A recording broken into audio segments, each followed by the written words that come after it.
Aisha says, can you please explain the hadith about why we should kill the house lizard? First of all, the house lizard, I think they call it salamander or something like that. I'm not sure. The house lizard is an insect that is harmful. Some of it cause a lot of diseases, and some say that it intends to walk over the food and the drinks and to poo, where it puts a lot of its illnesses and diseases in people's food. So in general, it is a dangerous creature that only brings harm to the people in general. And if you notice that anything that is harmful, Islam tells us to kill.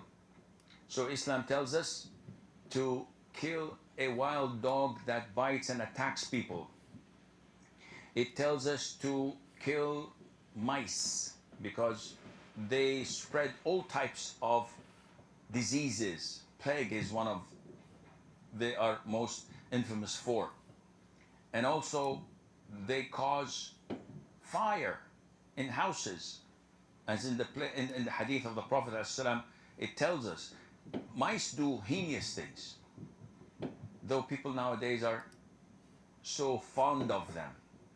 We're told to kill the crows, a crow that also carries diseases and eats dead meat. We're ordered to kill snakes.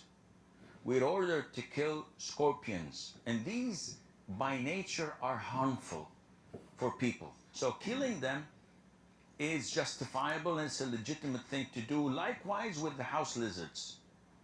And there's a hadith in Sahih al-Bukhari where the Prophet told us, alayhi salatu wasalam, that when Prophet Ibrahim, peace be upon him, was thrown by his people in the blazing fire, all the creatures of Allah used to try and put off the fire, with the exception of the house lizard. It used to try to blow so that the fire would grow. And this shows you that our relationship, not only with people, with everything else, is dependent on our belief in Allah Azza wa Jal and our allegiance to His religion and to the righteous and pious people of His Father. Shalom, everyone. Peace of the Lord for all of you, and peace for those who love peace, and no peace for the wicked, the Lord said. As you see, Islam is not only stupid and false cult. Islam is very dangerous even for poor animals like a geigo. Even geigo is the enemy of Allah, and the Muslims, they wage jihad against him. This little tiny animal, which is very useful. And the funny that this idiot, he think that geigo or lizard is an insect.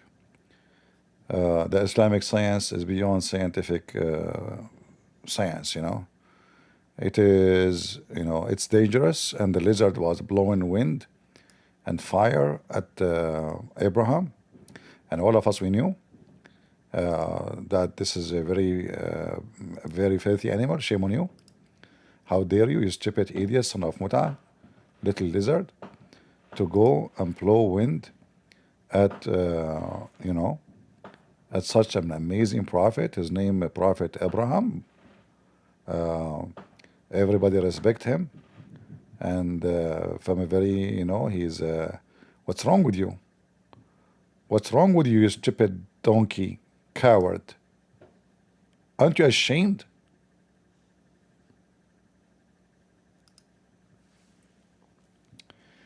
Now, Muhammad, by the way, if you think about it, he must be telling the truth, you know? I mean, just think about it. Put yourself, you know, in such a place. You are Abraham, and Muhammad supposedly is connected to Abraham. In fact, you don't even know what Abraham means. But you know, the story is very unique. And if we look for the root of the story, we will see that this is a story coming from the legend of the Jews. And the stupid Muhammad, as the Quran in chapter 9 call him, he is an ear, which means anything he hear, he put it in his book.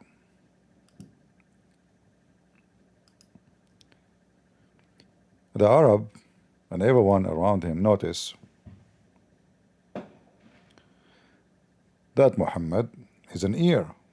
Ear is not a good word. It's an insult. That this guy is just an idiot. He's literally a fool. He hear everything. He take it. He put in his book. He claim his God told him such a thing.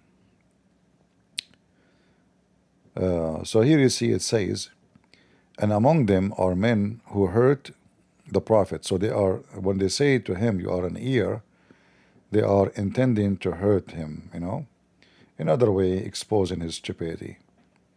So he lent ear to any news and he put it in his book and he claimed it is from his God. So Muhammad, he heard a Jewish woman, his wife actually, she heard a Jewish woman speaking about the lizard. Muhammad, he took the story. This is a story they give to their kids as usual. And Muhammad, look, I mean, this is obviously he's a criminal. All of us, I mean, you can deny it, yeah, it's up to you, but it's obvious. Those Christians, the kuffar, they believe in 3 gods, yet they claim to be one, and then they speak about logic. We Muslims, we are very logical people. How a Christian believe in 3 gods? Abdul, we don't believe in 3 gods, we believe in 1 God. Hey, do you know how to calculate? Jesus is God, Holy Spirit is God, the Father is God. How many God? 3 God.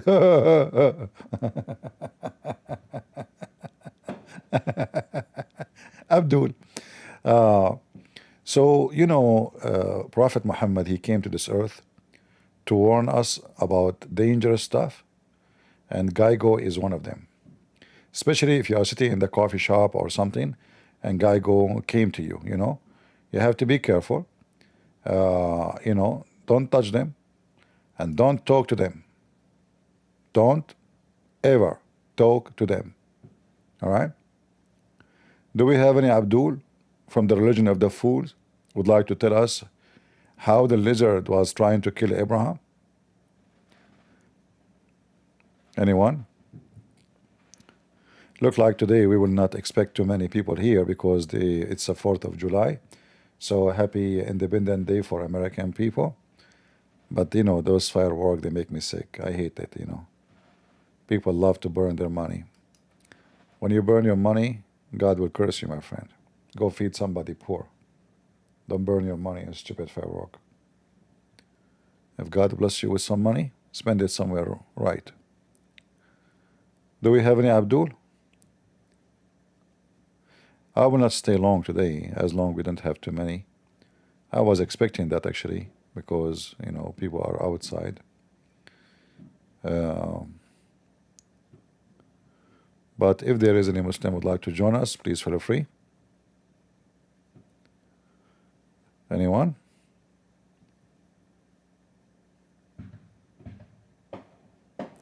Yeah, I don't know if you can hear the firework outside.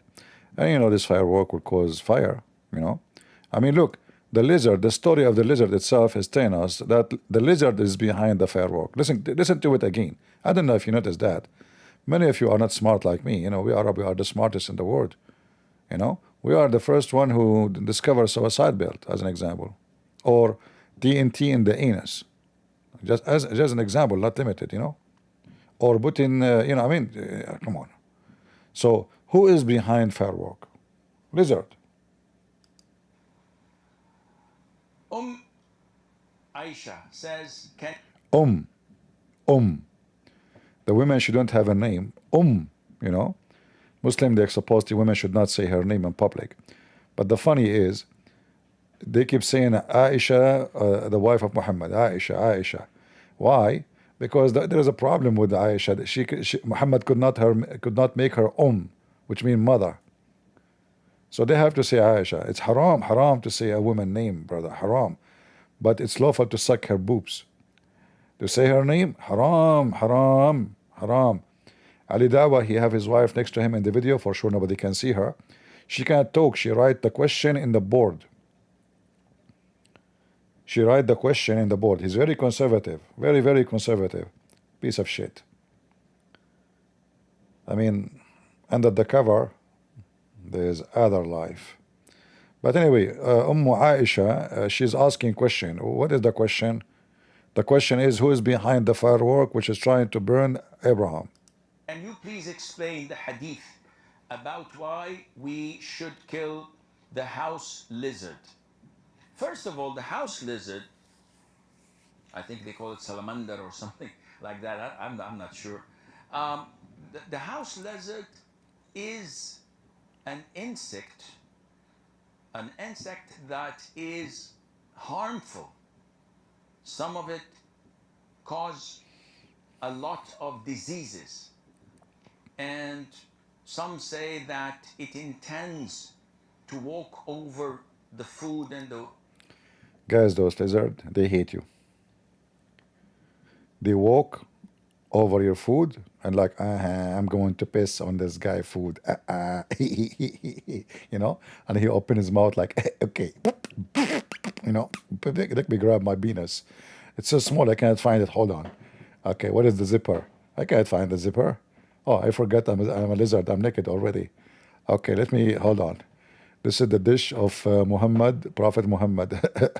I'm going to piss on it. Yeah. So the lizard, he intend to do that, huh? I mean, he is so evil, isn't he? So Allah, the only God, he told you that the lizard, he is an insect and he intend to piss on your food. He intend, like, it's not like he piss because he's just an animal. No, he intend. He's very painful, very disgusting. Man, I mean, aren't you ashamed of yourself to be a lizard? Seriously. I mean, I know. If I am you, I will be ashamed of myself. You stupid lizard, aren't you? Like, do you have little dignity? Little ethic? Huh? Are you stupid or what? And why you are targeting Muslims? Why you piss in the Muslim food? What about, targeting the Christians? Huh? What's wrong with you? You see, you notice that the Muslims, they are followers of religion of conspiracy. Anyone do anything, he is doing it against Islam. A Barbie saying something, they say, insult Aisha. They see a cloud in the sky, this is the cloud praising Allah. They see a tree, I mean, everything around them, they try to match it and fix it with their stupid garbage religion. So listen carefully, listen. Of diseases, and some say that it intends to walk over the food and the drinks and to poo, where it puts a lot of its illnesses and diseases in people's food. So in general, it is a dangerous creature that only brings harm to the people in general. And if you notice that anything that is harmful is... Let us ask AI such a question. Is lizard are harmful or useful? Lizards are generally useful due to their role in natural pest control, eating insects, slugs, and even rodents. While most are harmless to humans, some can carry bacteria like salmonella, and a few species are venomous. Very few. So the normal lizard house, let's ask the question, because this is about the lizard house. Let us correct the question. Is the lizard house is dangerous or it is good? Generally, common house lizards are not dangerous and can even be beneficial for controlling insects. However, they can carry bacteria like salmonella, so it's important to maintain good hygiene, especially if they come into contact with food. Okay.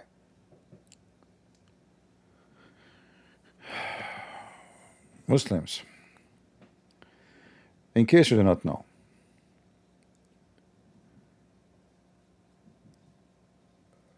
lizard cannot enter your house. And why they want to enter your house anyway? Lizard usually they are outside.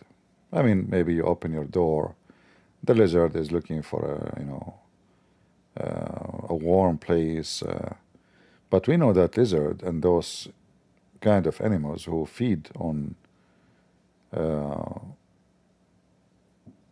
flies, insect, mosquitoes, they can very useful. In fact, they are very useful. Like if you ask a farmer which one he prefer to have, a lizard or a mice, for sure the lizard. The lizard will not eat his vegetables, and the lizard will control. He will do natural pest control. You do not need to spray anything. So it's very stupid to claim such a story that lizard tried to kill Abraham. Islam tells us to kill. So Islam tells us to kill a wild dog that bites and attacks people. It tells Islam to tell us to kill anyone who insult the Prophet. Islam tell us, he lied by the way about killing the wild dog. Muhammad, he said, kill all the dogs. Kill all the dogs. But when people, they complain, because those are Bedouin, they need dogs. What do you mean kill all the dogs? So when people, they start complaining, what are you talking about? Muhammad, he said, he tried to fix it. So he said, kill only the black dog. The black dog. They asked him why. He said, because it is the devil. And again here you see that Muhammad is just a mental person. He says stupid things,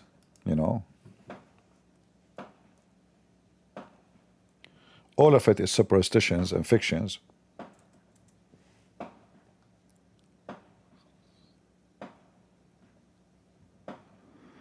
So here you see in this hadith here that Muhammad, he ordered to kill all dogs except the hunting dogs or dogs kept for herding livestock. So any dog, just because it's a dog, we kill it. But in the beginning, he he commanded to kill all dogs. Allah Messenger ordered the killing of dogs and then said, what is the trouble with them, the people of Medina? So then he permitted the people in the beginning he ordered to kill all dogs. And I believe the reason for that, because Muhammad, he was hated by dogs. He's an evil person. Dogs, they can feel a bad energy within you. Now, for sure, not all dogs can, I mean, some dogs are vicious. They can be angry for their territory, not because you're a bad person. But when all the dogs in the world, they hate you, that meaning there is something wrong with you, something like no dog can accept your presence. So Muhammad, he noticed wherever he go, dogs hated him, so he commanded to kill all the dogs. He didn't want to see them at all. And when people, they complain, he then changed the command to make it about killing only dogs who they are not for herding or protection. And then,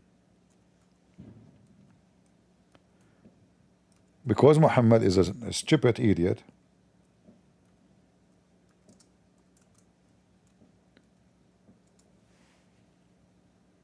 he claimed that a black dog and a woman and a donkey is the one who disturbed a Muslim prayer.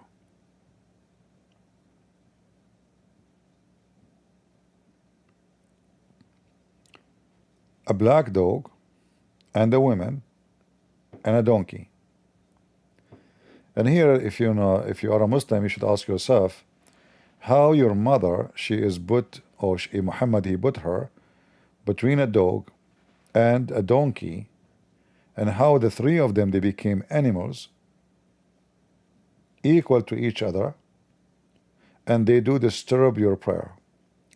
And then when they ask him, what the problem with the black dog? Like, why the black dog is there? What about normal dog? What about red dog? Is the red dog will disturb my prayer? What about white dog? So here the question came to Abu Dhar, the one who is the companion of Muhammad.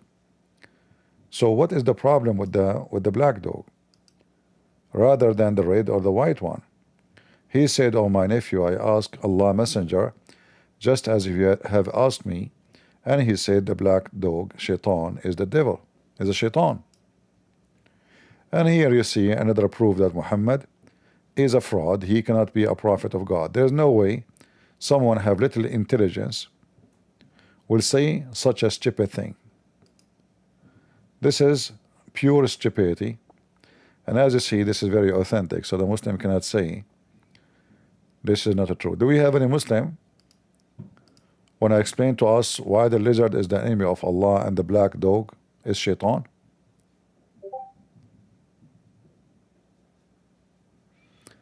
Anyone? Why the black dog, not the red dog, Muslims? How come the black dog is the devil? So what is the problem? His color. We made a video just a week ago, if you remember, speaking about the racism of the faith in Muhammad. Any smart Muhammadan here can tell us what's wrong with the black dog?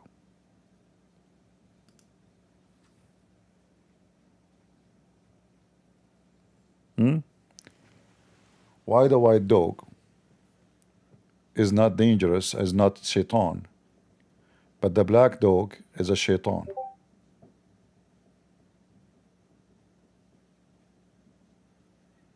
Anyone? And you Muslims are busy with the Trinity? The Trinity does not make sense to you?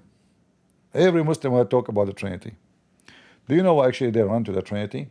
To escape the embarrassment about their religion. They think, okay, we debate them about the Trinity, we keep them busy from exposing our prophet and kicking his butt. Who cares if you believe in Trinity or not, as Abdul? You're a stupid idiot. Your God, Allah, have hand, He have a foot, He have a shin, and then we ask about them, you say they're our property. Can you believe it? They are saying that the hands of Allah are property. Owned who? By who? Property, that means He bought them from somewhere? He created in His hands? Allah created Himself? Okay. Do we have anyone from those who believe that the black dog is shaitan?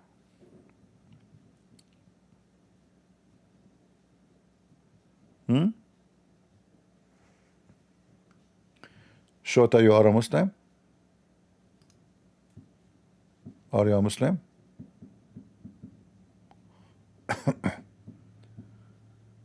If you are a Muslim, put your hand up. If you are not, please don't. We want Muslims.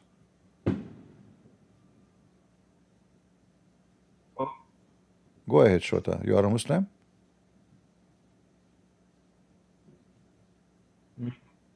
I didn't hear you. I said maybe. Maybe. The people in the chat told me to join. What does that maybe mean? You are not sure? Maybe. Okay. It could be yes or no. All right.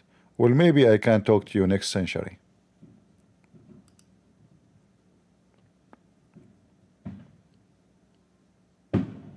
Do we have any Muslim he is sure from his gender or his religion?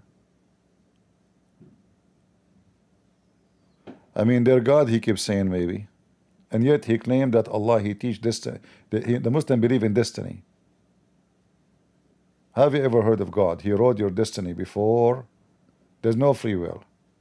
So there's no maybe, because He's not leaving it for you.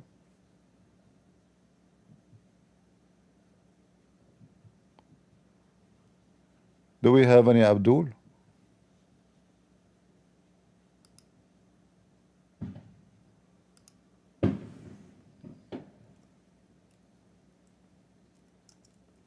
Why the black dog is the devil, Abdul? Anyone?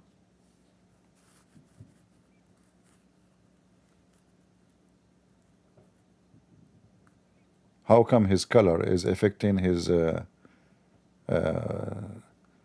influence in Islam and Allah? Any Muhammadan? So the white dog is a good person? Is a very good, from a good family, huh? Yeah. It must be true, you know? Must be true. According to scientific study, black dog is shaitan. And still they say to you that Prophet Muhammad, he have a lot of knowledge. And he is a prophet of Allah. Yeah, otherwise, I mean, it's, listen, we are talking about shaitan now. This is involved religion, you know. The black dog is the devil, proven to be true. You know, white dog is a from a good ethnic group. He's white. It's obvious. And then they say to you, Muhammad is not against black people. Shaitan is a black. The one who will destroy the Kaaba is a black. The most person Allah he hates is a black. Muhammad, he made fun of the look of the black. He called them the raisin head. He called the Ethiopian black people suwayqatain, which means the one with thin, funny legs. And now the black dog is the devil. Any Muslim from the black dog religion followers? What we should do with the black dog Muslims? Hold on, let me ask my AI to create for me an image. Let us see.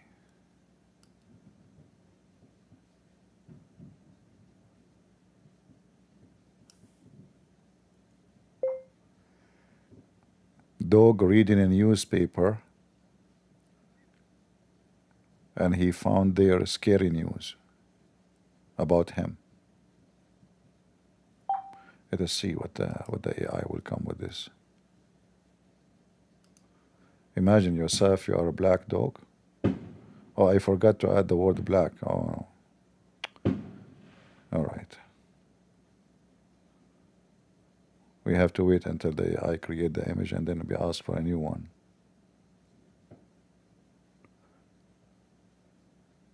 It will be funny if the AI right away.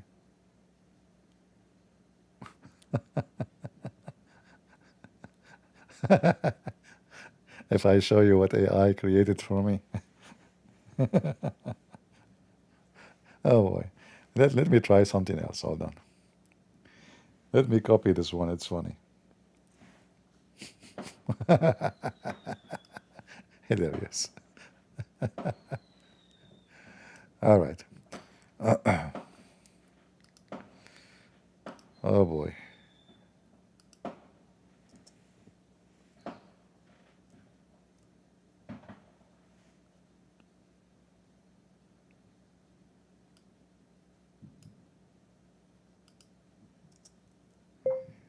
Being wanted.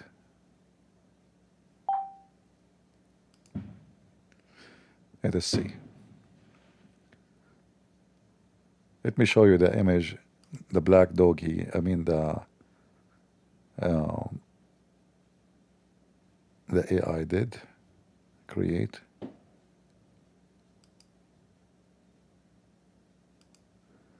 The first one.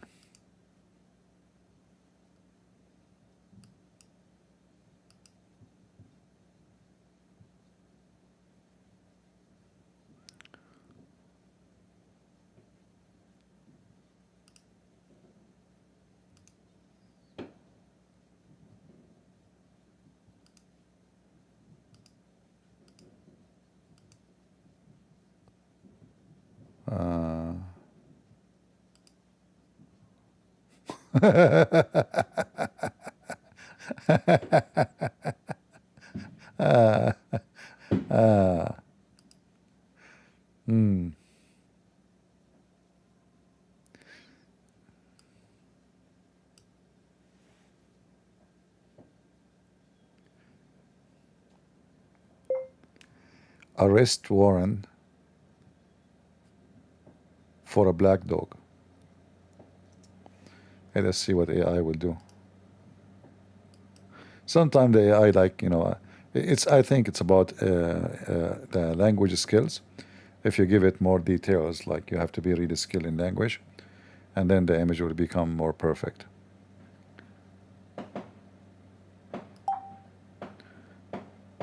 Any Abdul? So imagine you are a red dog, and guys, does this dog have a hand of a human being?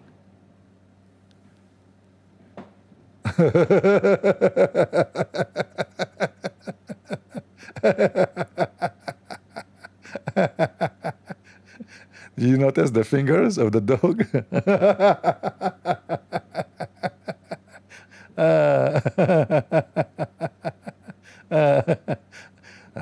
Man. So you are like, he's reading now about his friend the black dog. What? My friend the black dog is the devil? What the heck?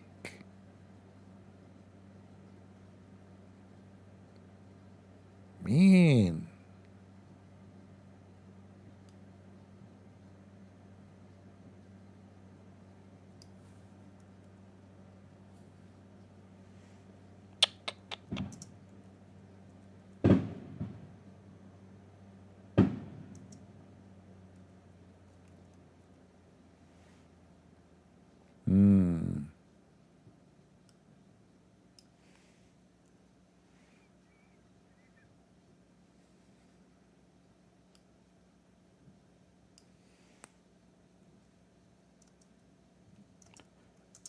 Let us try something else.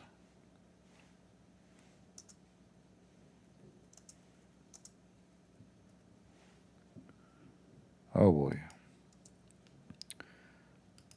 Any smart Mohammedan would like to join us?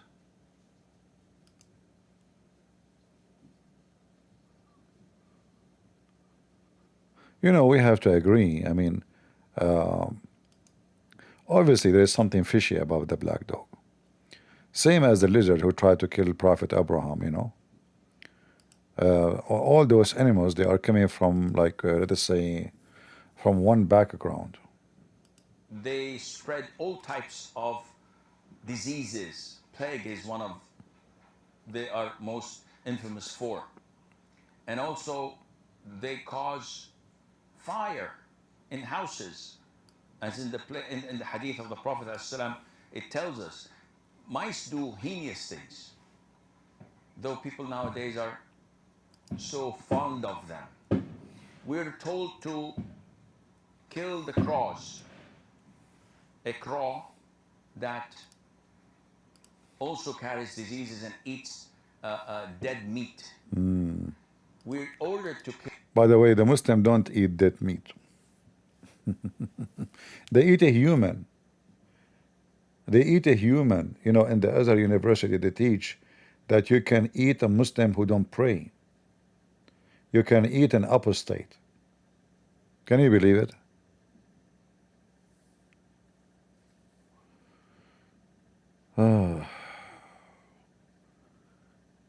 Do we have any Abdul?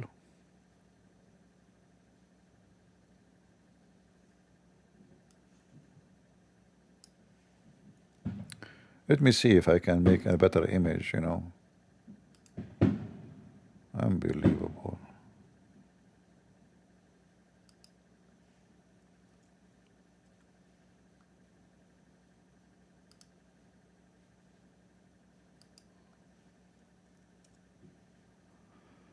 Let's see if a Google image can work.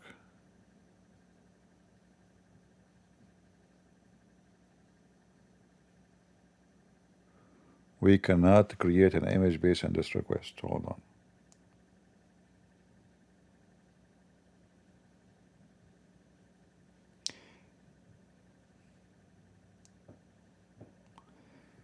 Create an image of a cute dog wearing cowboy clothing, and there is a sign behind the dog saying that this dog is wanted.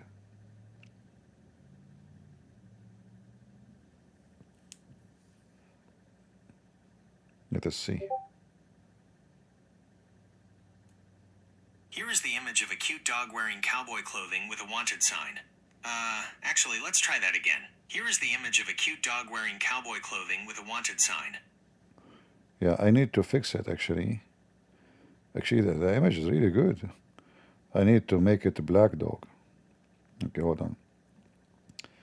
Create an image of a black dog wearing cowboy clothing, and there's an image of Warren sign for its arrest.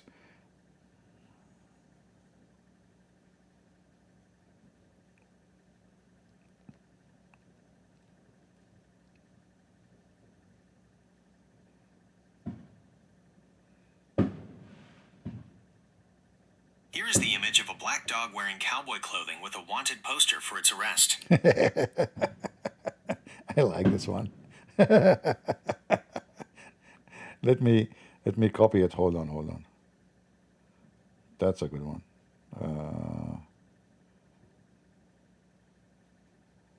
Let's see. Actually, I noticed that this thing can make better images. It understands what I'm saying better than others. This one is even for free. The one I'm using in my computer is, I paid for money, and always come wrong, and it doesn't do good job. Let us see. Hold on.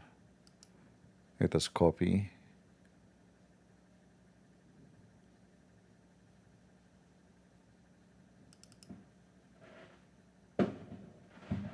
All right.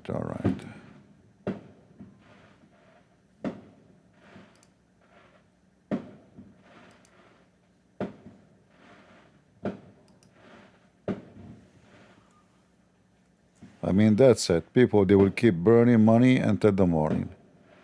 This is how stupid a human being is. They will spend all day burning money.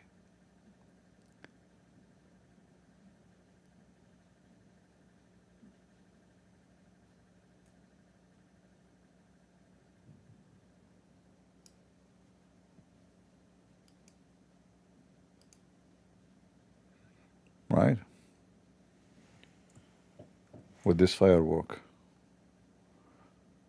Go donate for some people who their houses, they don't have a house, people who they are homeless, people who have no jobs.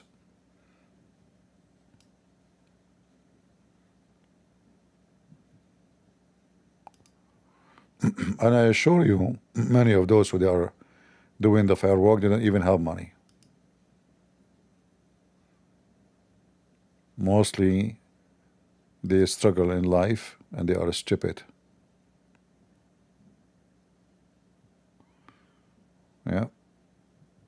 Okay, where is the image? Let us see. Let me show you the image.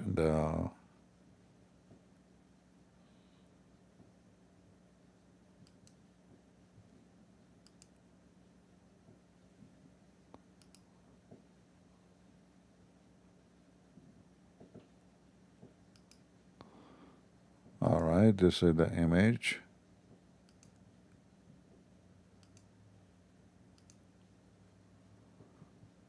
What do you think, guys?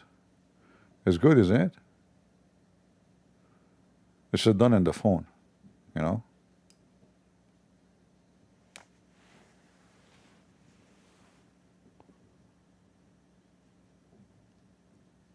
$70 hole, traded, missed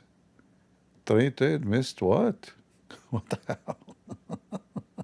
I have no idea. What is that there? Do you look like Sheikh Asim? No, my friend, I look like a real sheikh. This guy don't look like a sheikh. He's just an Indonesian. He grew a beard. You want to look like a real sheikh, you have to look like an Arab, a terrorist. This guy is just a potato doing business, you know.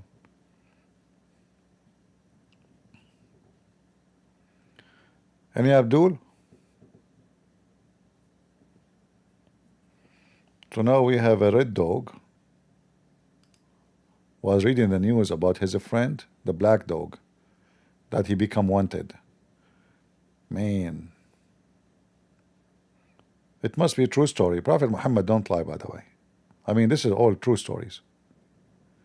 How in the world Prophet Muhammad, he knew that the black dog is the devil and the red dog is from a good family? Anyone?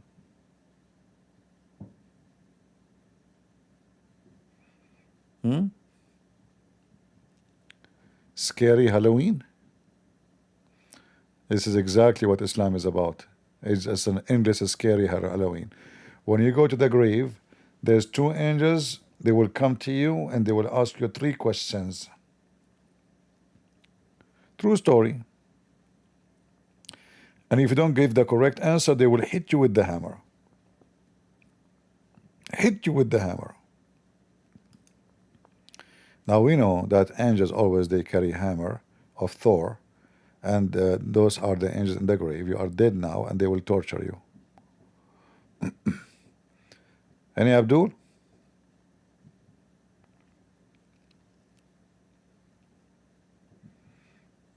Anyone?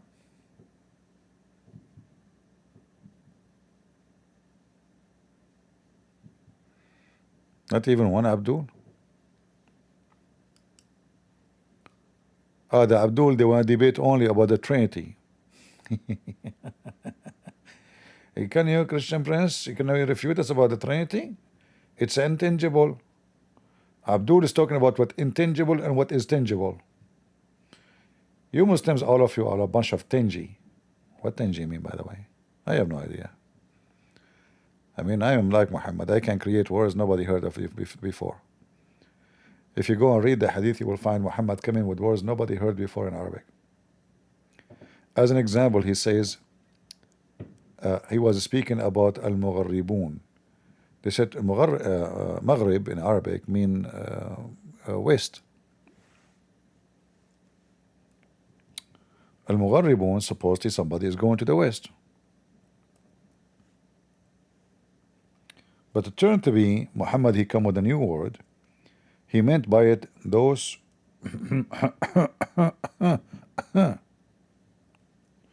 who bend down to the west and they do boom boom from behind, you know, the homosexual.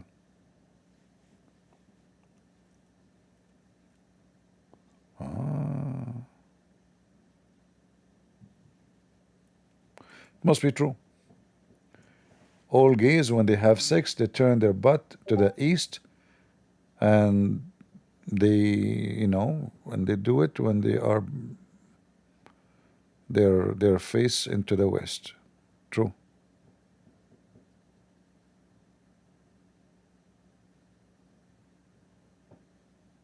Any Muhammadan?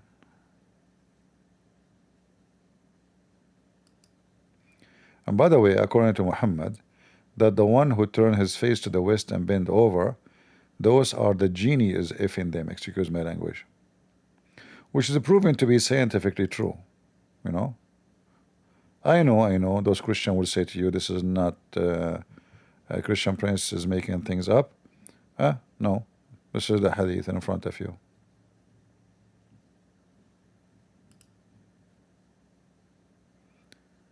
Any Abdul? It turned to be the genie who do boom boom to them. I mean, not only they sleep with men, you know, they sleep with genie. Yeah, genie, they like to put their penis on them. Very filthy genie, scumbag. You genie, stupid idiot, you cannot leave the homosexual alone. I mean, how horny this genie is.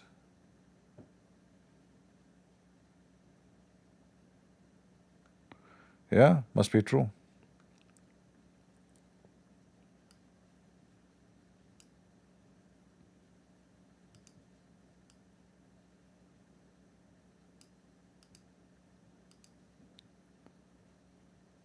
Muhammad, he never said something is fictional or stupid. All his words are full of wisdom.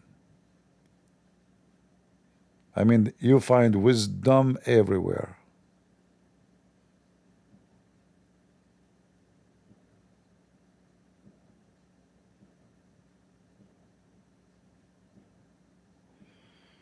All right. Any Abdul?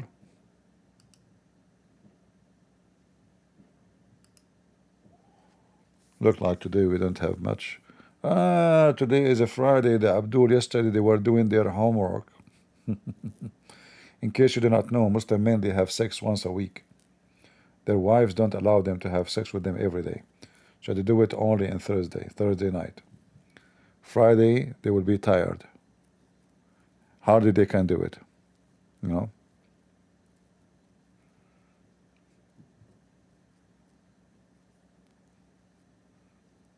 Any Abdul? Look like today we are out of customers. There's no customers today. No luck. No, I'm serious, by the way. I'm not joking. The Muslim women, they allow their husband to sleep with them only once a week. Only on Thursday.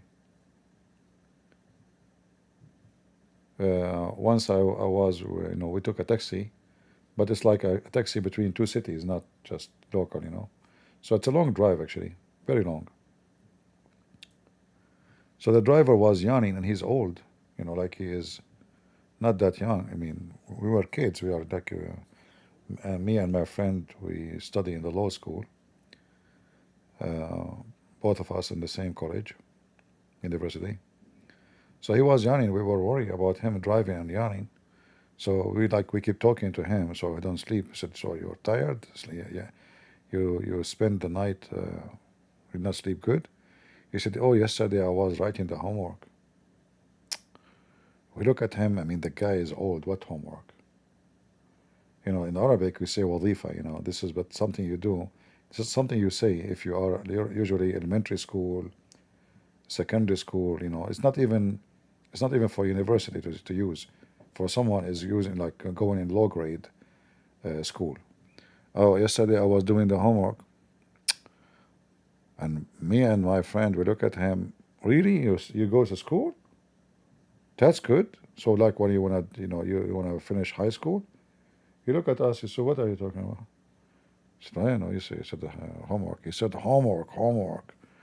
Behind the 3 seat behind us, there were 3 girls, Muslim girls. So he didn't want to say more clear. He started blinking his eye, blinking, homework, with the wife, homework. Oh, okay. Homework. So they do it as a job. It's not like they like it to do it, I wasn't here from the start. I'm not sure if UCP mentioned that the synagogue attack, Melbourne, Australia, 20 people in it, no injury. Yeah, well, nothing new. Actually, I was going to post today about warning people from any possible terrorist attack. But good, there is no injury, But there is no need. I mean, people, they have to be careful. This filthy religion is a filthy religion. What do you expect? Do you expect them really to, to behave? All the churches, all the synagogues should be armed and protected, You should have some young men who they are military trained on the, on the service, ready for any unexpected move. Like, I did a seminar in Texas. I did not ask, I never ask for security. For me, I secure myself. And the Lord is my security. But I noticed right away that this church, they have a very well-armed men. In every door, they are looking carefully who is entering the church. Any faces are not familiar.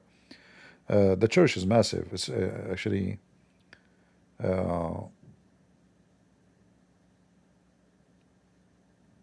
yeah, it's a I don't know how many. I mean, it take hundreds. Actually, once I posted a video about it, but I did not post the video of me speaking before I start speaking. I don't know how many. 1,000, 2,000, 3,000 chairs can take. I'm not sure.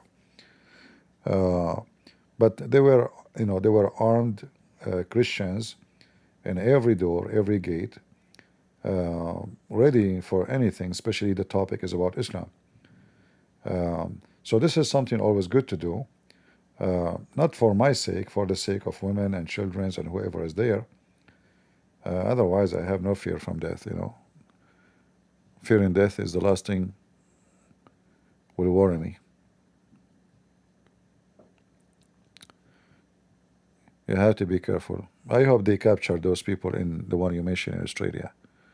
Let us see the news.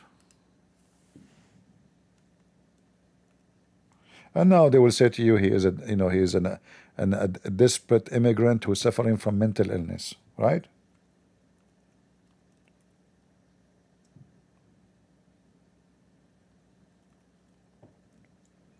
Yeah.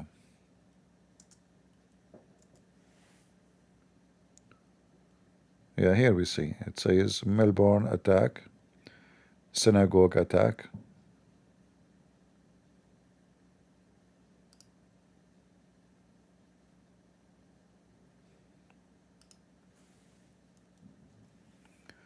The sons of Muta.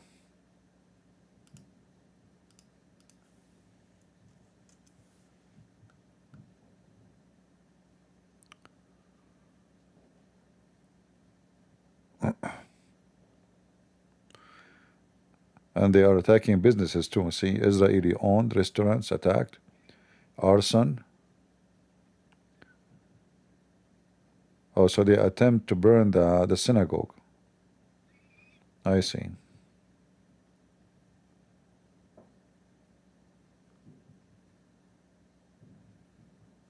Scumbag of Muhammad.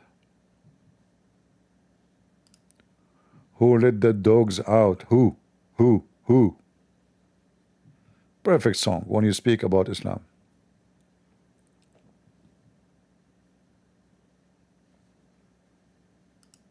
Too bad we cannot play it, you know, to have copyright.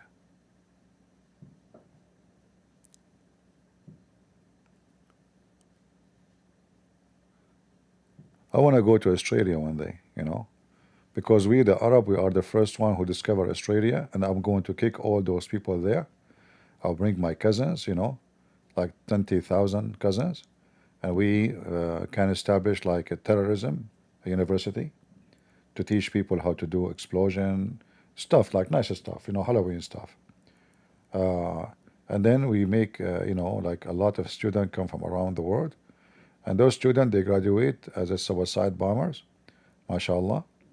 And you know, we give you like we teach you how to put TNT in your anus, so your anus will be all over the place, and that will make you a happy gay.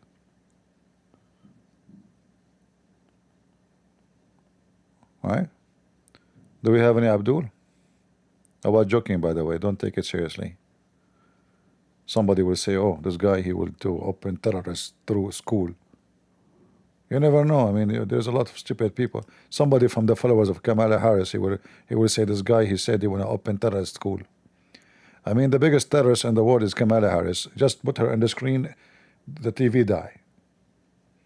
Like what has been burdened, what has been what? I can't even quote it correctly. It's so complicated for me. I mean, this is genius.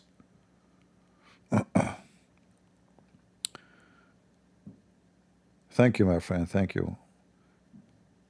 Yeah, I would like to go to my. I like you know, outdoor activities. So if I go to Australia, maybe if I can, I don't know if I can do hunting there. I'm not a citizen, but maybe I can do fishing.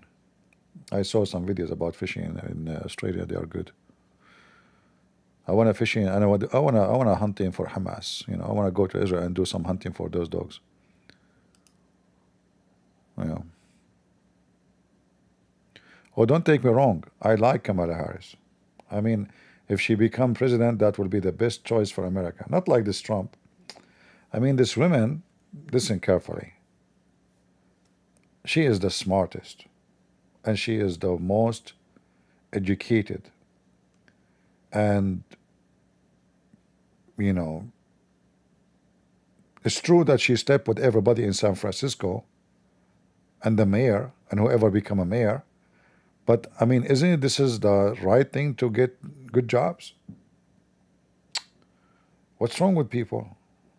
See, she is a very person, she struggled to be there, you know. So you can imagine how many men she slept with to be there where she is now. By the way, where she is now, I don't know. I have no idea. Thank God, I don't know.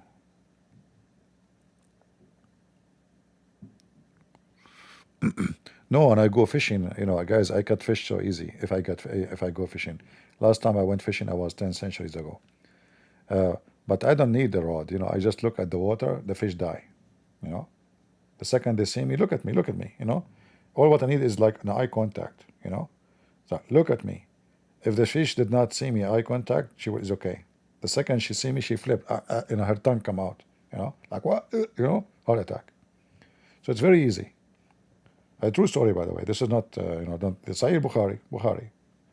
Hadith number 002030.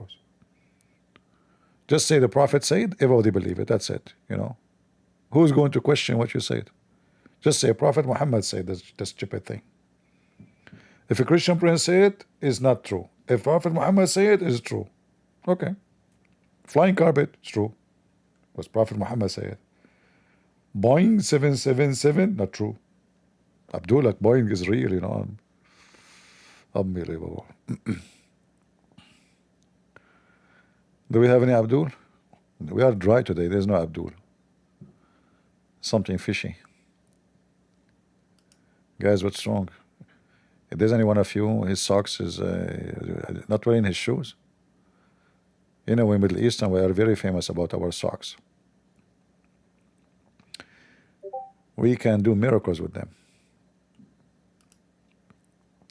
Actually, the Israeli, those Zionists, they attack socks manufactured in Iran.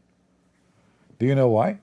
Because those Iranian regime, Hezbollah, they were trying to throw like 1 million socks, smelly socks, at Israel. Boom. Mass destruction weapon, you know? Yeah. By the way, this movie is written by Borat.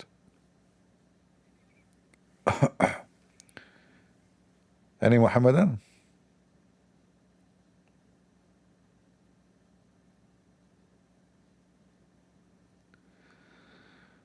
No,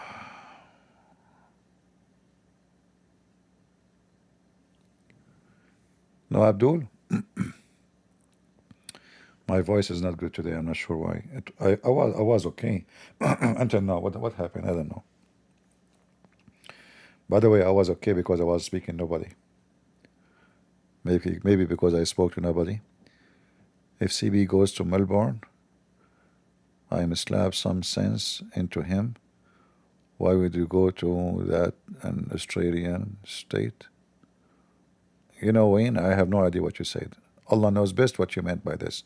If CP goes to Melbourne, I am slap some sense into him. Give me a week to understand this sentence. I will focus on the Quran better. Thank you. Happy Independent Day. Thank God they stopped now, like not many firework. You see, I'm not against firework, but those people who burn money and pollute the air and burn houses. I mean, imagine we are in the 4th of July. Some areas, they are very dry, you know, there is no rain, there's dry grass, you can cause fire. But people are stupid, you know, people have no brain. Save your money. Go have dinner with your wife and your kids somewhere with the stupid firework. And God knows how many people will lose their eyes, will lose their, you know, it's dangerous. It's not even, you know, good. If you check how many people every year around the world, not only, I mean, it doesn't matter which country, they get hurt severely. Some people become blind. You know, they set the fire in this firework, and boom, goes in their face. You go blind. CP is like Karen? No, that's the stupidest statement of you. Those who they are seeking attention is the one like Karen. And when you put firework, this is not how you celebrate anything. A decent person, celebration for him is different. He praised the Lord, he thanked him for whatever he have. He have extra blessing from the Lord, extra money. You give donation to a child is sick, somebody cannot do surgery. But those people who they are burning their money on the air are just a bunch of fools, and they have no respect for the blessing of the Lord.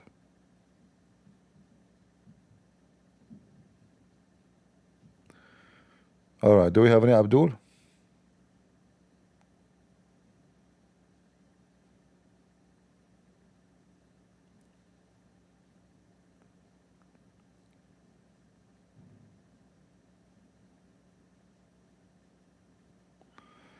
Firework is fun?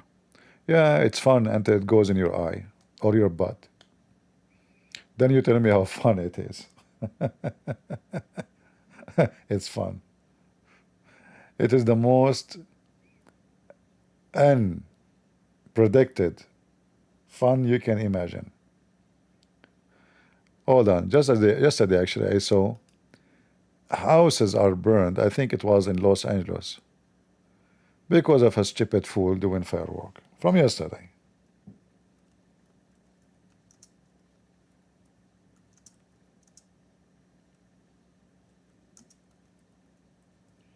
So are you having fun with the firework? There we go. You destroyed the houses of many people.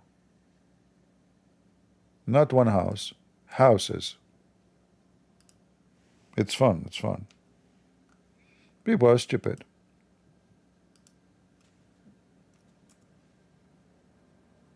Do you see it?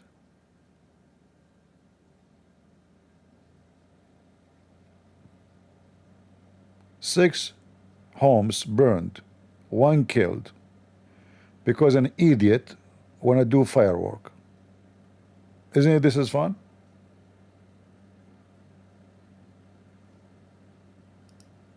It's fun for sure, huh?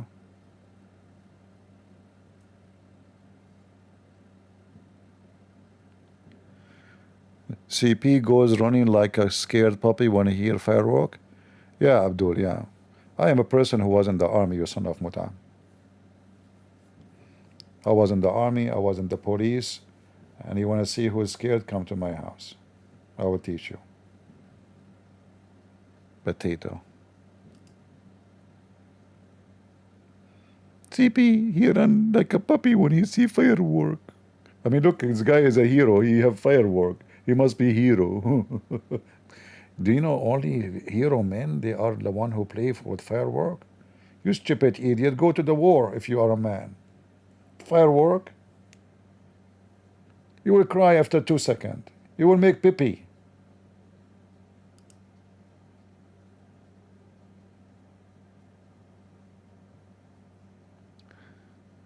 All right.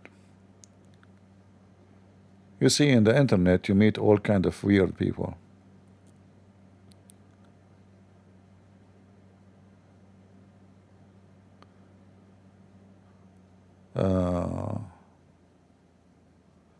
Any Abdul?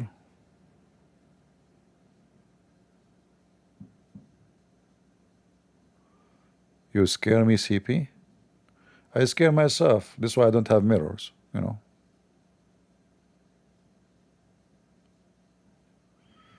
Thank you, Arya. Don't you see that I'm still single? Because no women will marry me. They see me, they say, what is this? This is not a man. This is an army. It's a brigade. I'm not going to marry a brigade. I want to marry a man, one man. You know? But then I have to convince them, like, you know, I have to speak smart. And then they start, like, considering me. Like, you know, like, first of all, I'm going to say to you, I'm very attractive and I'm very handsome. It's true that I don't look good in the appearance, but inside me, I look so good. And then the woman, she was like, wow, that's...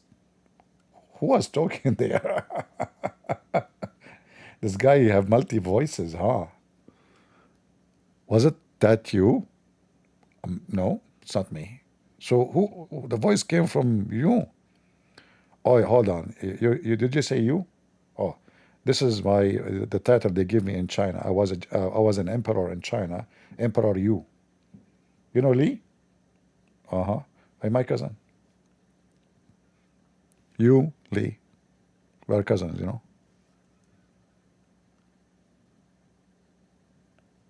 Any Abdul?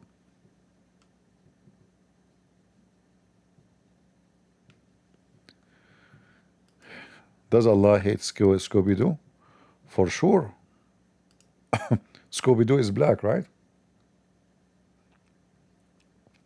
Actually, I should make a video, say, correct, why Allah hates Scooby-Doo. That's a good title.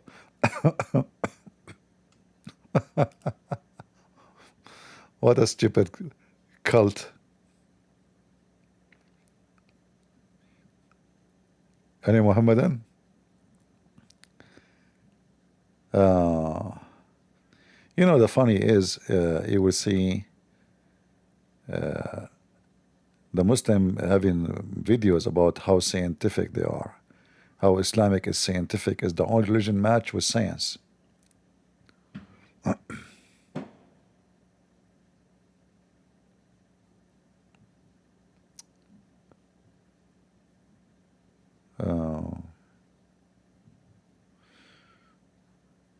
Any Abdul? Yeah, I'm originally black, blonde, African American from Japan, China, you know. So this is why I can, you know, I can speak in the name of all those countries.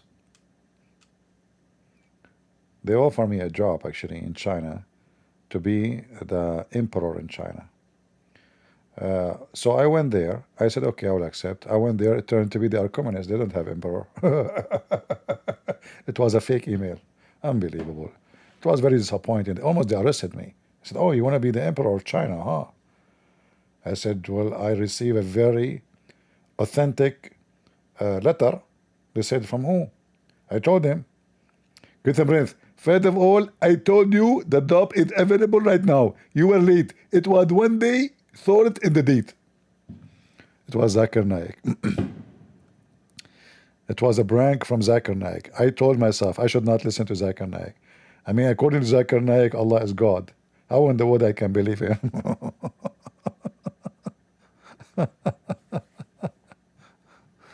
Oh, Lord have mercy. Do we have any Abdul? Come on. The black dog is upset. And the lizard trying to kill Prophet Abraham. I mean, how disgusting this lizard. Unbelievable. Kill snakes. We're ordered to kill scorpions. And these, by nature, are harmful for people. So killing them is justifiable and it's a legitimate thing to do. Likewise with the house lizards. And there is a hadith in Sahih al-Bukhari where the Prophet told us, alayhi salatu wasalam, that when Prophet Ibrahim, peace be upon him, was thrown by his people in the blazing fire, all the creatures of Allah used to try and put off the fire, with the exception of the house lizard. Disgusting. It used to try to blow so that the fire would grow. And this shows you that our relationship, not only with people, with everything else, is dependent on our belief in Allah Azza wa Jal and our allegiance to His religion and to the righteous and pious people of His followers and believers, etc. You know, I mean, must be a true story. We have tons of proofs that must be true. Or something like that. Everybody knows that the lizard was involved in trying to kill Prophet Abraham conspiracy. The lizard actually, he was involved with the Trump assassination attempt too. Did you see the lizard on the video in the roof? If you notice, there is a guy, they shot that guy, but next to him was a lizard. The lizard actually he's the boss, you know. The lizard is the one who was provide the ammunition, the rifle. That kid was a victim, so the lizard told him, listen, I'm going to watch what you do, and after you finish, you know, I'm going to give you a reward, some mosquitoes. So the lizard is, is very well known. Like he have many conspiracy and many attack, and He tried to burn Abraham. He will try to buy. Like now, God knows how many fire will happen because of the stupid people in the street doing firework. But the lizard will be happy today. You know, it's going to be a lizard day. You know,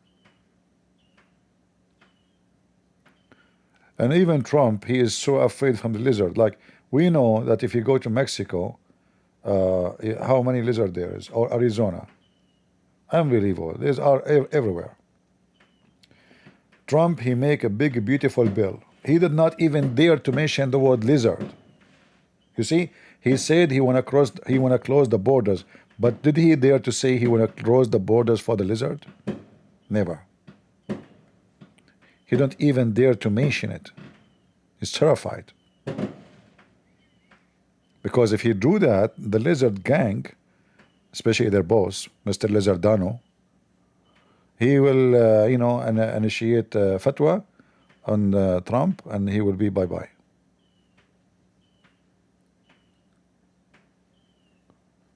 All right.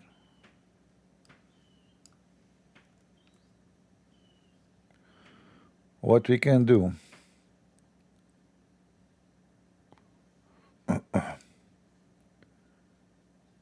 Do we have any Abdul?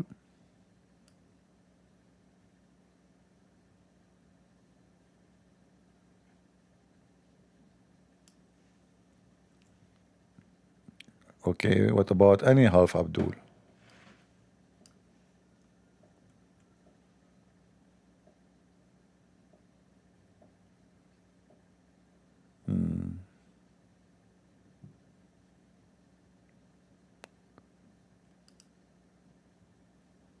Search for 1,000 years of pain. What is that? I'm not sure what is that.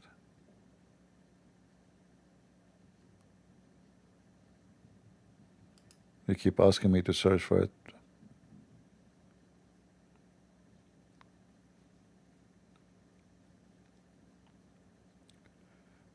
Maydi, any Muhammadan?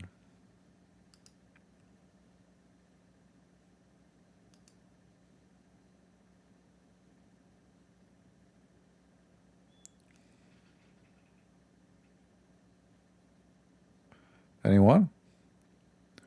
Look like today we don't have too much customers. People are very quiet, and there is no fuel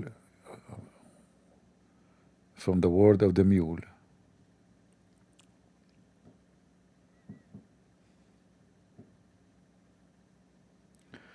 The new mayor of New York, he did not become a mayor yet. And what's, let him be a mayor. I don't mind, actually. You see those stupid liberals, it's like somebody, he think that shit is cookies. So let them, dive deep in their shit. What's your problem? Don't you want to destroy this democratic, filthy, stupid party? Let them. They will make him a mayor. The city is collapsing already. All the cities of the liberals are collapsing. Like if you go check right now, where is the population, the biggest population for homeless and crimes and drugs? Liberals. Everybody will leave New York. Well, yes, people will start backing and leaving. I mean, already New York is not increasing; it's decreasing its population. Same as California. Let them.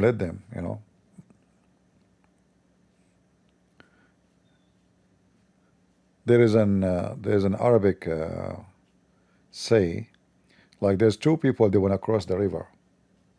Two people they want to cross the river, and the water, the current is strong. It's the deep river. So they make like a leather container, like stitches, etc., and they blow air inside it, like a float, so they can swim and pass to the other side. So you fill it with air, and then you tie it up. You have to tie it up very well. Otherwise, the air will leak in the middle of the river, and you will be drowned. So there's two of them two friends are crossing the river. One of them, his float start losing air so fast. The other Why person did you says to invite him, me, bro? what? Did you invite me? No, I did not invite you. I don't invite idiots. Just get out of here. Bring your parents. I don't want to talk to kids. Invite me. I mean, you are the most stupid person ever I spoke to in all my life. Invite me. Do we have anything to talk about? Don't invite this guy again here. So anyway, they were crossing the river, and his float started leaking air. And then he starts screaming to his friend, save me. His friend, he said to him, it is your mouth who blow in it, and your hand who tied it. Don't blame anybody. So let them drown. All right? Let those liberals drown in their shit. Excuse my language. Any place they take over it, those people, they have a mental issue. You know, they have a brain issue. They want to feed the world, but they don't have money. They want to send aids just to change gender to the whole, but they don't have money.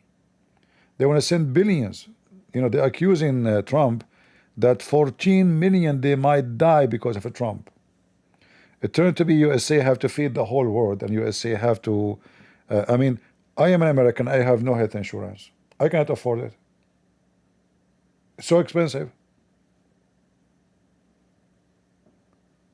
How many Americans they can pay for their bills they cannot go have a hospital. They cannot have, and then they want to pay for the bills of millions of people around the world. Mental.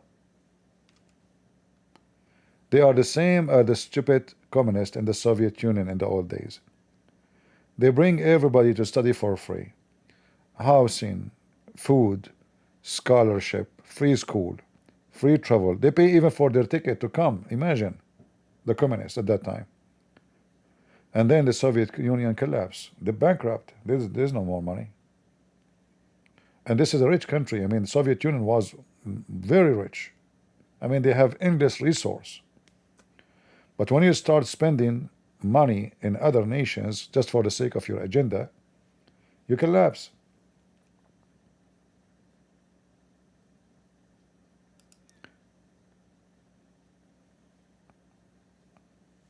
And the funny is that most of the aid American was given, they were given to their enemy. It's not even friends.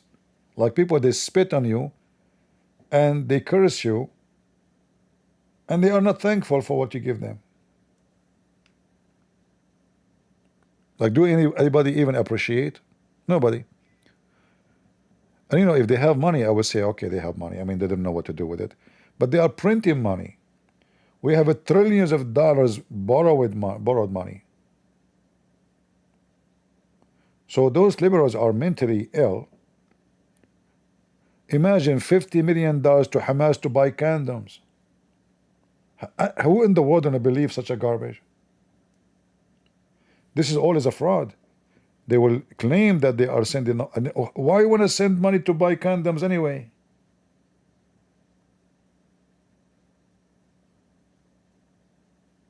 We will buy a jacket for the penis of the Abdul. Why his penis is cold?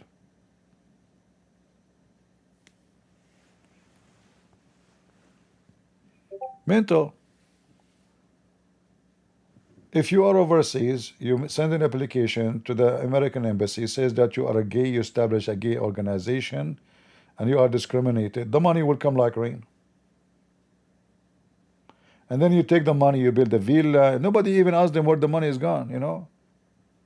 And in fact, most of this money is coming back to some official in the state, which means we send you $1 million, you give me 200, 300, you know, to a private account somewhere, and then you take the rest.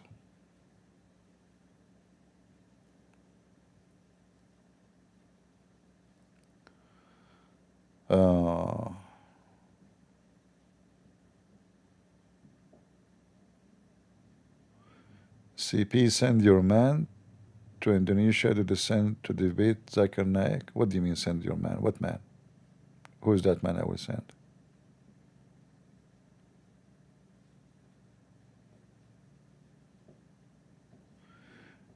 Yeah, Abdullah, you bring your penis, I will talk to you. You're just a kid. You're just a stupid kid. I mean, go listen to yourself. When the last time you spoke to me and the one before it? Go watch the video and die laughing at your stupidity. Now you want to talk to me, you idiot? You're a certified idiot.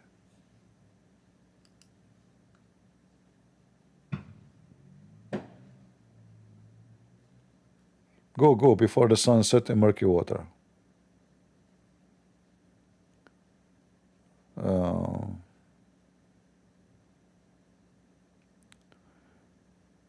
You see, God don't usually curse people. He can, but what we see in the West, those are people, they are cursing themselves.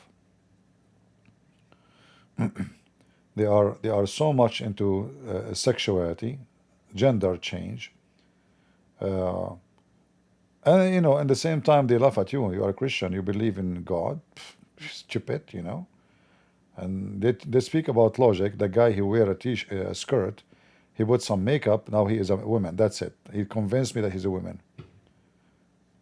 Okay, you know, that's it. It's a very logical. Yeah. And then they put them even competing with women in sport.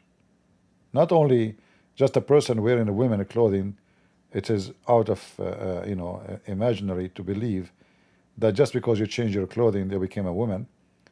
They put them even in sports. So women, they are struggling even to be like, look, women, supposedly those liberals, they want to defend the women's rights, right?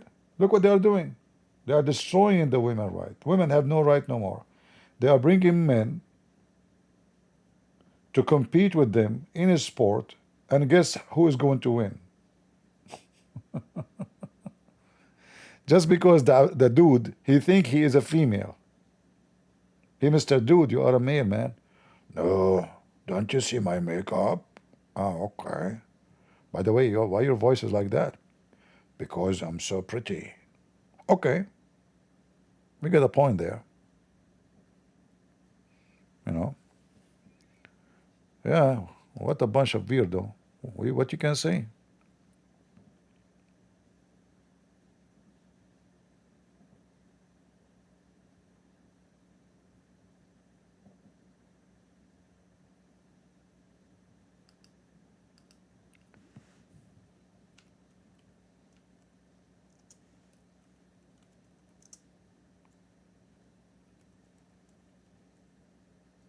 Let us see.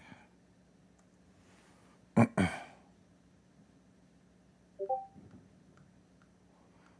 mean, there's tons of videos. If you play it for you, you would die laughing.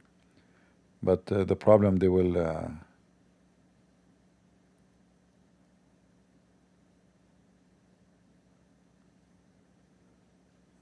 censor you.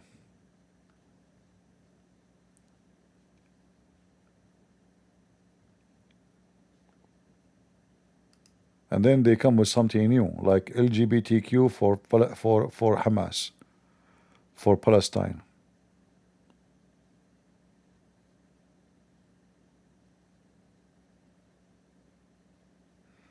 Queer for Palestine. I mean, if you go there, you idiot, they will kill you, literally. But before, by the way, before you do that, they will do some boom boom to you. Queer for Palestine. There's no question that those liberals they're out of their mind. They are mental. Just go to the Middle East and dress as you dress, and let us see what will happen to you after 2 minutes. Not even 2 minutes. Just land there. Just do land in there. Take your sign with you and see what will happen.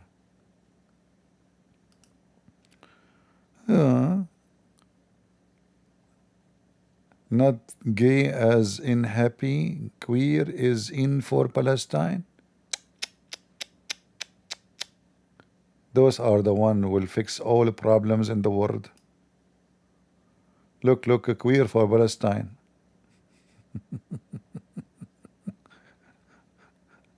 Ah, Lord have mercy. Look at this dude. He think he's a girl. I mean, he looked like a girl, to be honest with you. Yeah. You cannot pink wash colonialism. You stupid idiot. The Muslims are the biggest colony in the world. The land of Egypt is the land of the Coptic, and Gaza is part of it. Don't you know? Arab have no place there. Since when the Arab they are exist even there?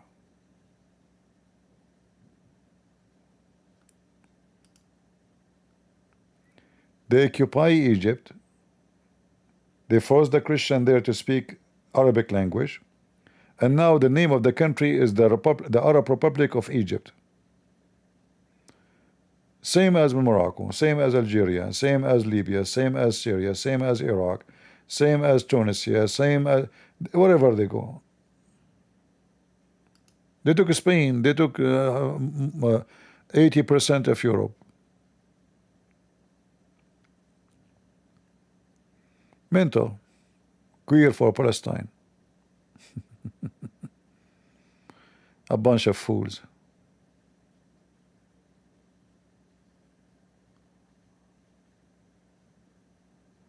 I'm saying to you, it's not God who cursed them. They are cursed. They are a curse for themselves.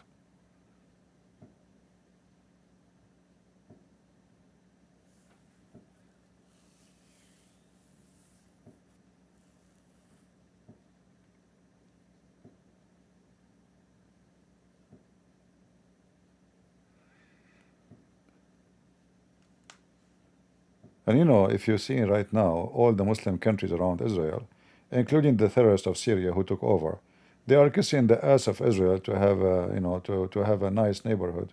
Nobody wants the Palestinians.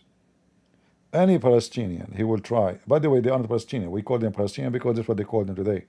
But there is zero Palestinian in so-called Palestine. There is no Palestine. And those are not even Palestinian. The word Palestinian itself means foreigners. So when somebody calls himself Palestinian, he is saying, I am not from here. This is how stupid those people are.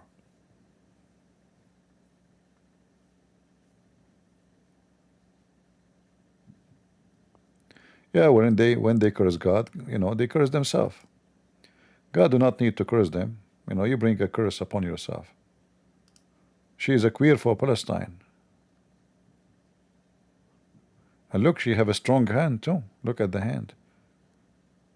I mean, she, he. Is that he or she? I'm not sure. Who knows these days? Man, that's so good.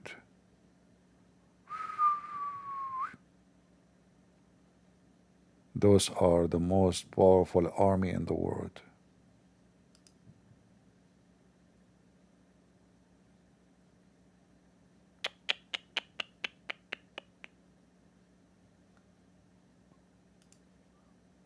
If we have those, by the way, we can.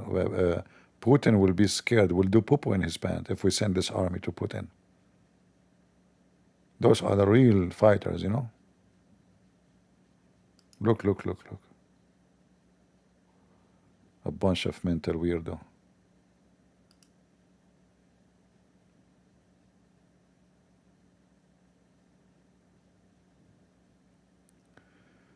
Are Muslims allowed to escape Sharia law country? There is no Sharia law in any Muslim country anyway. Nobody practice it. Islam is dead long time ago. Tell the Filipino potato who's talking to you, tell him, do even you have Sharia law? I mean, 90% of the Muslim Filipinos are gays, lady boys. Once in the Philippines, I went to a place. To fix my phone. My phone have a problem. But anyway, I did not trust to give them my phone.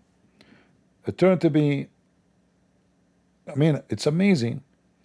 In that place, there's many Muslims. But all of them, they are homo. They are men who are dressed like girls, and they speak like girls, and they're Muslims.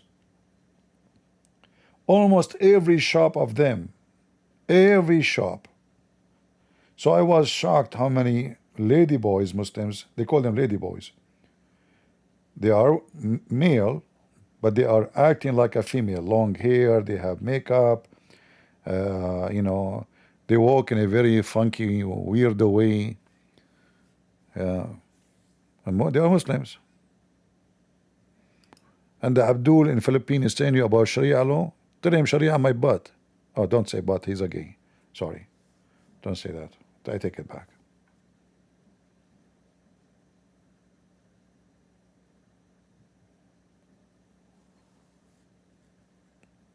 Yeah, go to the area, the Muslim area in the Philippines, and you will see something you cannot believe it. More than half of the Muslim population in the Philippines are homosexual.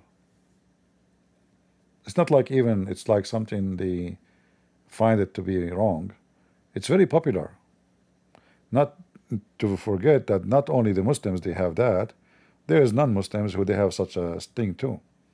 But I found it very strange how many between the Muslims. Anyway, let's change the topic. This is make me sick. Let's go back to the dog. The black dog is the devil.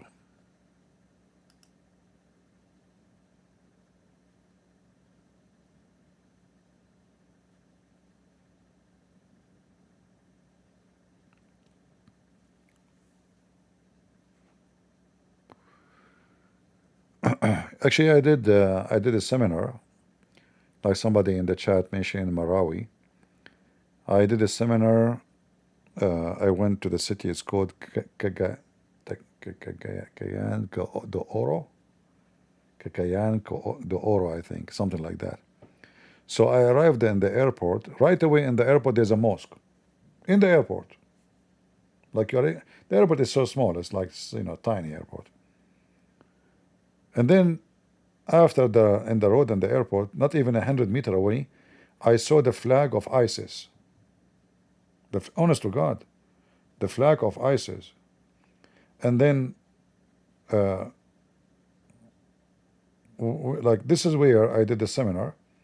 There's a lot of Muslims, and they are all wearing hijab, and then later we heard the news about they took over the city of Marawi, and they start killing Christians, and they want to establish Islamic State, and then the Filipinos they beat their ass.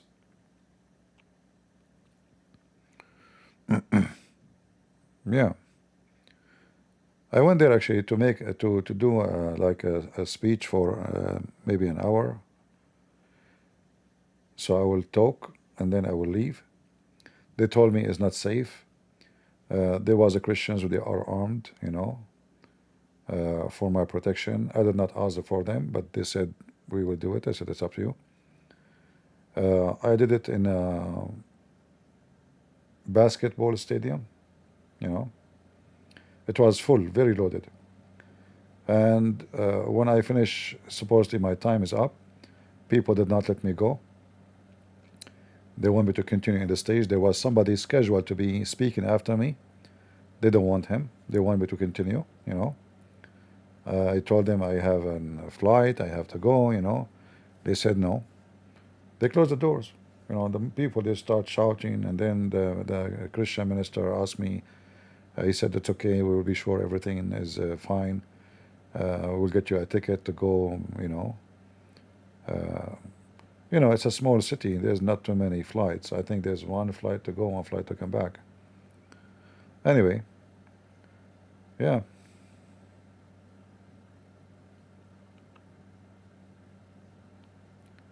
There was a Muslim woman there actually, a Filipino woman.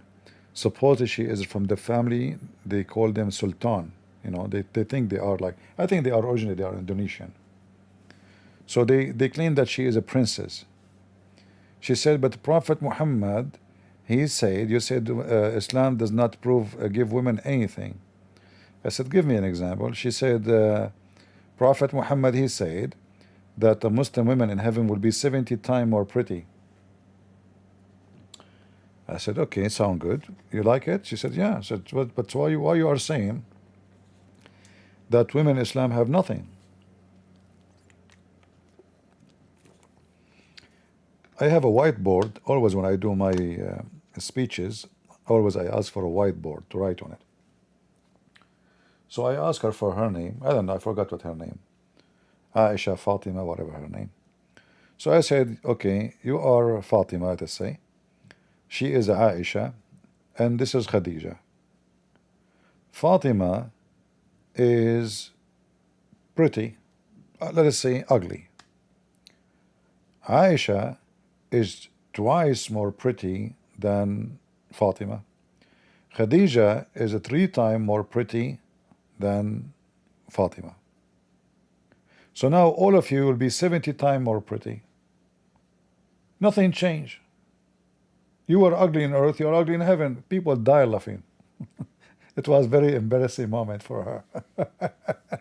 She was like so excited. She held the microphone. I can tell she is nervous, but she was very excited that I have something to prove this guy is lying about Islam. All women will be 70 times more pretty. I said, you were ugly in earth, you will be ugly in heaven, because everybody now is increasing his pretty or beauty 70 times more. So what the point of 70 times more, like, okay, so you are short and you will be 70 times taller, but that will goes for everybody. Still you are short. So now Fatima is 70 times more pretty, but Aisha is 140 times more pretty. Khadija is 210 more pretty. The minister, after we finished, he said to me, I wish I have your processor. I said, oh, I have Mac computer. I said, no, I'm talking about the one in your head. I know I was joking. He said, I wish I have your processor. You are so fast. I was watching. I thought she got you, like he said, oh, she is a very well-known person, a woman, and she claimed to be a princess of like Muslim family.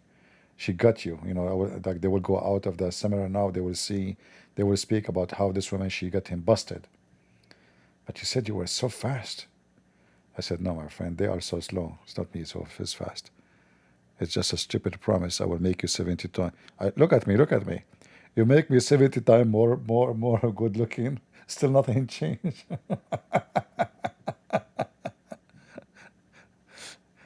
Yeah, I mean, stupidity is amazing.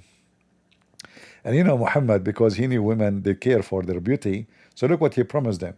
At the end of the day, you will be a sex toy for somebody anyway. I mean, do you even have control of who's going to boom you? So what he's not making you pretty, supposedly, for yourself.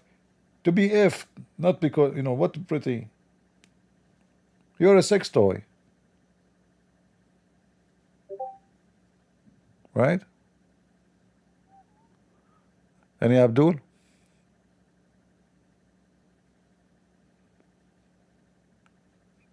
Once a Filipino, he says, I think it was a Filipino, he said to me, why you are supporting the Zionists? They are killing the poor Palestinian. I said, you are a Muslim? He said, yes. I said, don't sit down, stand up. Do you have your Quran with you? He said, yes, I have my Quran with me. I said, open chapter 5, verse 21. He said, why? I said, open it, read it for us. It turned to be Allah as a Zionist. I said, see, your God, he commanded the Jews to go and kill the Palestinians, and because they refused to kill them, Allah made them lose their way for 40 years. And then those Filipinos said, and he sat down like a rabbit, he sat down like a rabbit.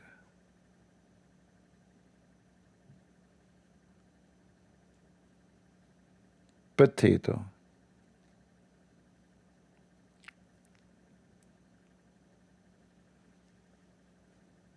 Any Abdul?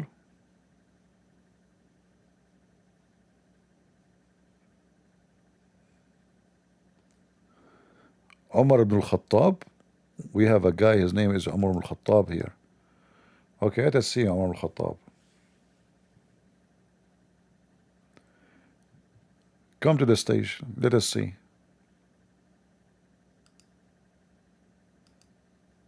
I invited you, come.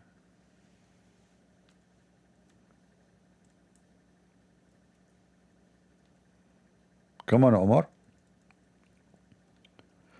Are you Umar who lift up the skirt of the daughter of Ali to see her legs? Huh?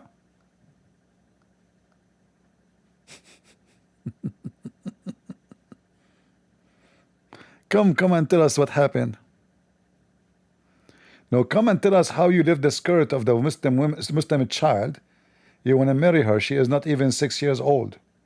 Come tell the crowd about what you have done. Or you know what? What about, you tell us about yourself, that you are a man who have a disease in his anus and nothing cooled him down except the semen of men. I mean, you have a perfect name. Your name is Umar ibn Khattab. This is what Umar is about. Is that true? That you have a disease in your anus and nothing cool you down except the semen of men? How you get the semen there? You want to tell us?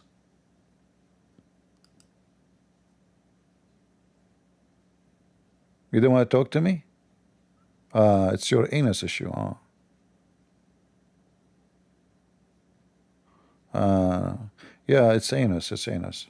Don't worry, nobody will put any, I mean, you can bring semen with you if your anus now is bothering you.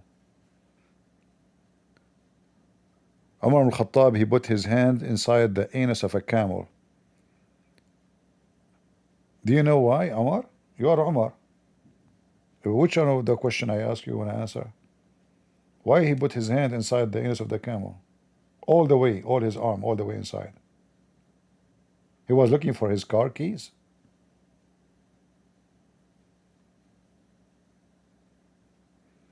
I have all your file here, Omar. Is it true that you have sex with your daughter, Omar? This is why you forbid mut'ah?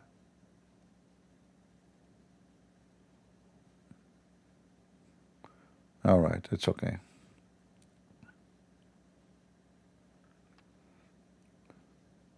Any Abdul?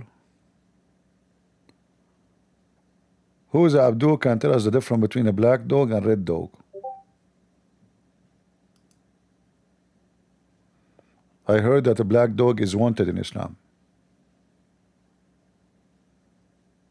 Anyone?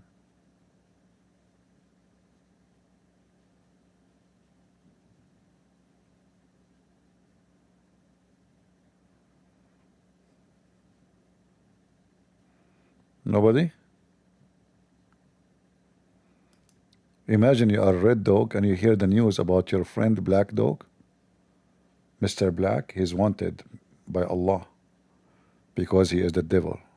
And imagine the reaction of your face. Like, whoop, whoop, whoop,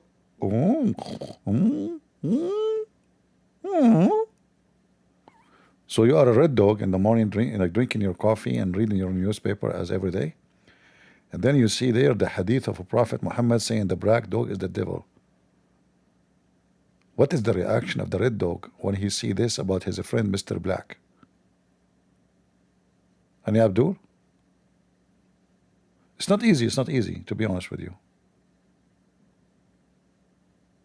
You know? It's not easy. Put yourself in his shoes.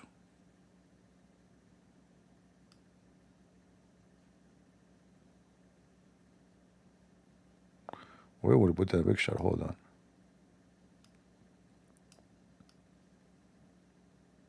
Wanted.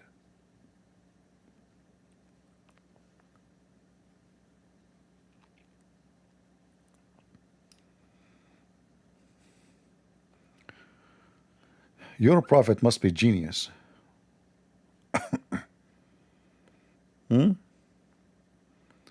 How he was able to discover that the black dog is the devil?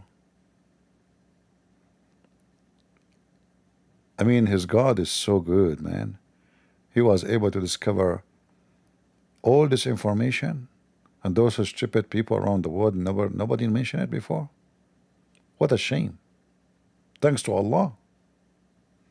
Now we know how dangerous the black dog is. Disgusting. The red dog is from good family. Muhammad, he don't hate, he's not racist, and he don't hate black people. It's only the shaitan is a black man. The most person Allah he hate is a black. The one who will destroy the Kaaba is a black. He made fun of the look of the black.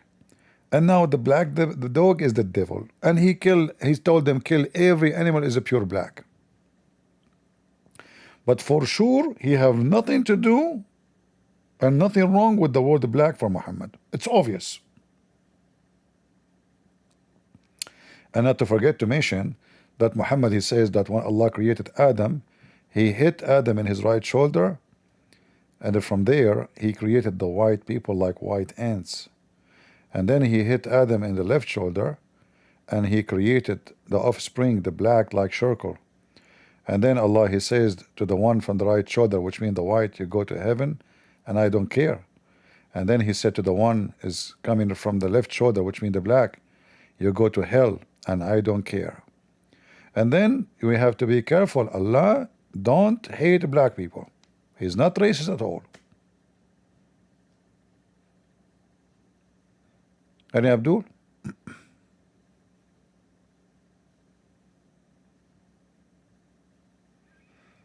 Anyone?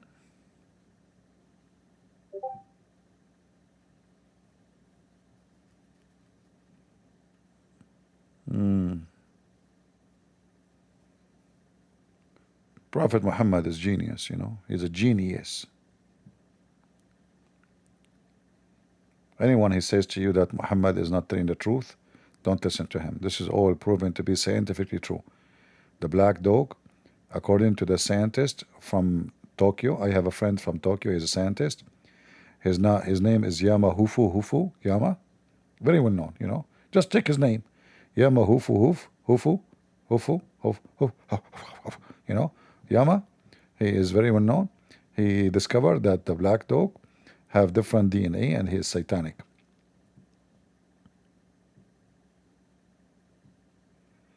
You will see Muslims making articles and they put names nobody heard of them.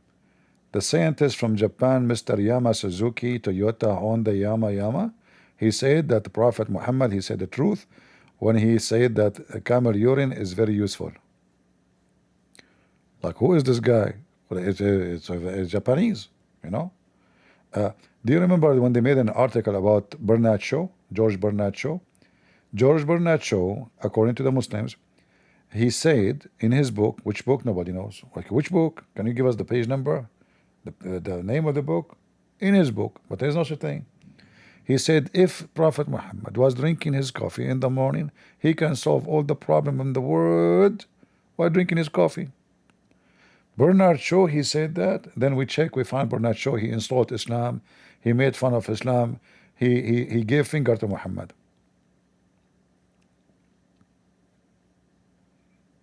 Any Abdul?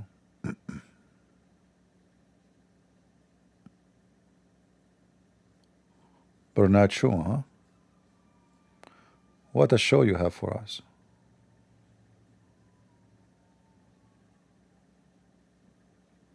Thank God I close all the windows in my house so no smell from the firework will come inside. Always, every year I do that, because then all this polluted air will go inside the house.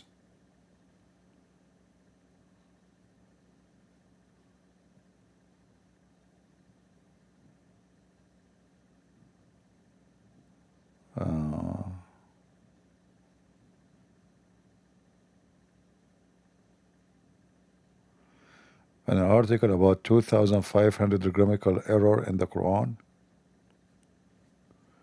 Well, I don't think the number is correct. I think every word in the Quran have a grammatical mistake. Because you see, when you say 2,500 grammatical error, that will make the whole Quran, because that will affect the whole sentence. You know, it's not only because Arabic is connected. It's not like one word by itself.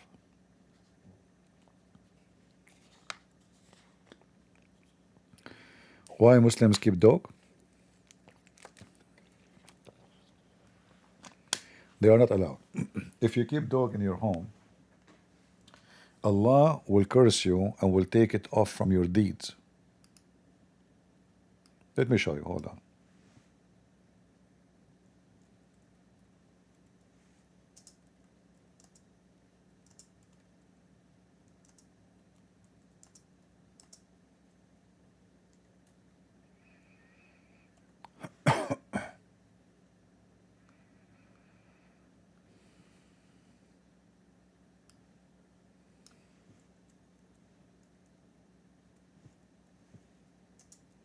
Muhammad, he said, if you keep dog, Allah will, from every day you keep the dog at home, He will take like a mountain of deed from your account.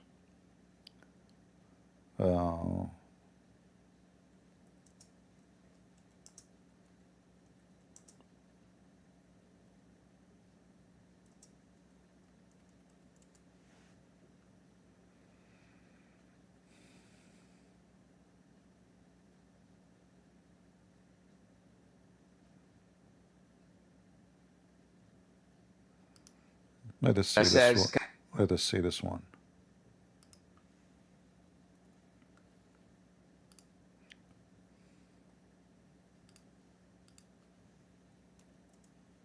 It says, can we keep dog as a pet or for security reasons? As a pet, it is totally prohibited. The Prophet said, alayhi salatu wasalam, that angels do not enter a house where there's a portrait, a statue, or a dog. And he said that whoever keeps a dog other than a dog of a shepherd dog or a dog for hunting or guarding, then each day out of his own good deeds, Allah will erase and deduct the weight of Mount Uhud of good deeds, of hasanat. A friend of mine, a relative actually, Really? who has a chihuahua in his Man, a chihuahua? You're a friend, he have a chihuahua. You let him have a chihuahua, he lost all his deeds now. house. And so many times we tried, our relatives tried to give him advice, and he said, oh, it's cute, it's lovely, it's this, it's that. So I said to him, listen, do you have enough good deeds every single day that would equal Mount Uhud in hasanat? He said, not even 1/10 of that. I said to him, then in this case, you're in debt. Because every day this is being erased and deducted from your good deeds. And this, my friend, means that you're in real deep trouble. See what the chihuahua can do to a Muslim.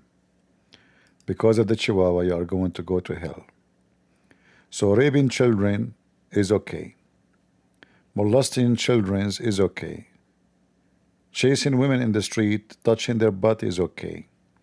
Renting women for mut'ah is okay. Stealing, lying from the Christians is okay. But having a chihuahua, that is a wawa. That's a big wawa. Allah, brother, Allah will take from your deed a size of a mountain. Do you have a mountain size of deed? No.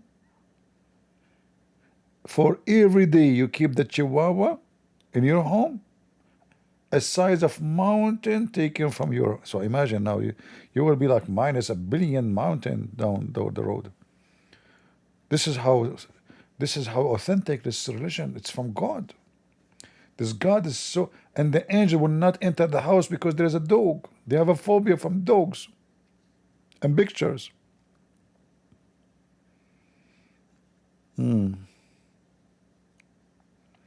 By the way, Chihuahua is very dangerous animal. You have a Chihuahua, huh? Shame on you. Own good deeds, Allah will erase hunting or guarding. Then each day, out of his own good deeds, Allah will erase and deduct the weight of Mount Uhud of good deeds, of hasanat. A friend of mine, a relative actually, who has a chihuahua in his house. And so many times we tried, our relatives tried to give him advice, and he said, oh, it's cute, it's lovely, it's this, it's that. So I said to him, listen, do you have enough good deeds every single day that would equal Mount Uhud in Hasanat? He said, not even 1/10 of that. I said to him, then in this case, you're in debt. Because every day this is being erased and deducted from your good deeds. And this, my friend, means that you're in real deep trouble. You are in deep shit, in other way.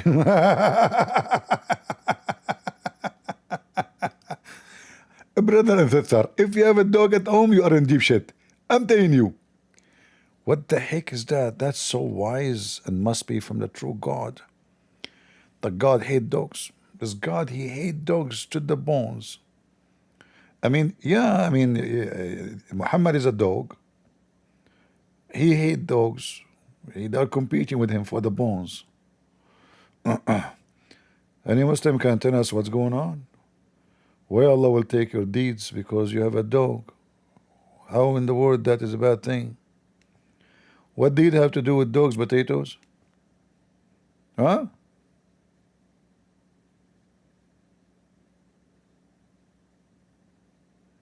Mean. Angels will not enter the house because there's a dog? Yeah. Muhammad, he have a dead dog under his bed. And imagine, guys, how a dead dog die under your bed and nobody notice. For many days, the angel Jibreel supposedly did not show up. Muhammad, he asked him why. He said, you have a dead dog in your home, under your bed. If any creature die, if a mice die in your home, will make the smell so horrible. How in the world dog is dead for more than 2 weeks? I mean, how the room of Muhammad is smell to the point nobody notice how bad the smell is. Not only that, there's a hadith. This is how clean Muhammad is. And the Muslims.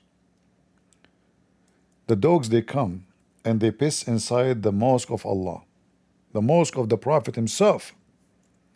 And not a single Muslim he clean, and not either Muhammad. And this is Al-Bukhari. My father said during the lifetime of Allah dog, the dogs used to urinate and pass through the mosque. Come and go. Come on, what? And go. Nevertheless, they never used to sprinkle water on it. Imagine the Prophet and his companions. Never, ever sprinkle water on the urine of the dogs.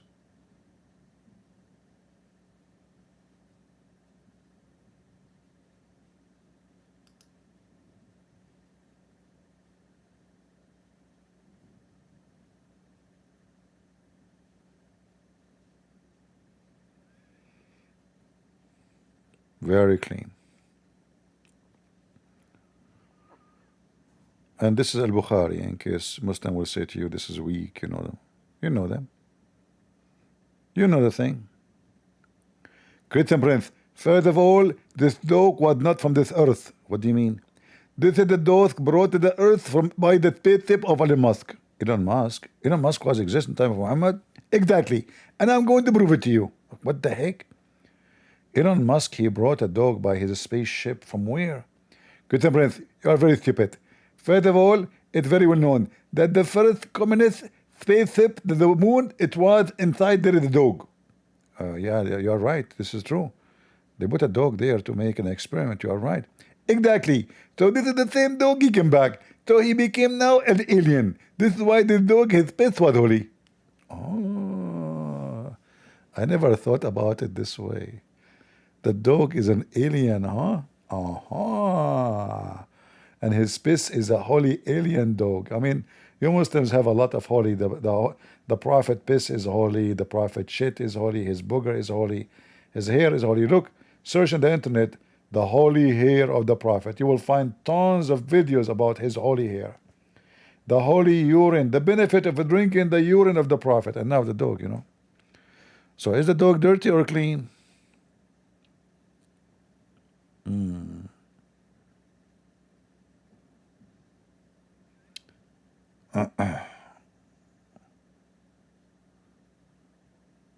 Hello, my friend from Colorado. Do we have any Muhammadan? Who is a Muhammadan will stand and fight against the crusade? We made your prophet shish kebab. Deal with it. What you would do? Even Allah, by the way, have a dog. Do you know that?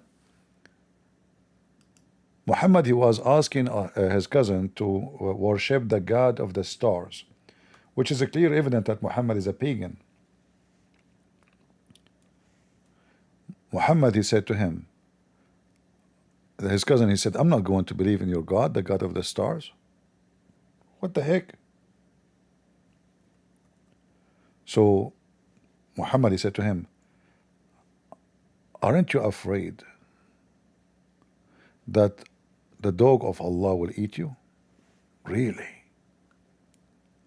How dogs are very dirty, sick, Allah will take reward. Turn to be Allah himself have a dog.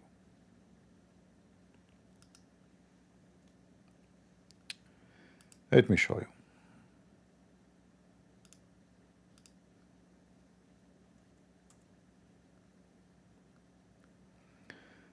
This is Tafsir al-Tabari. All right. Volume number 22, page number 493, as you see. Then we go down here.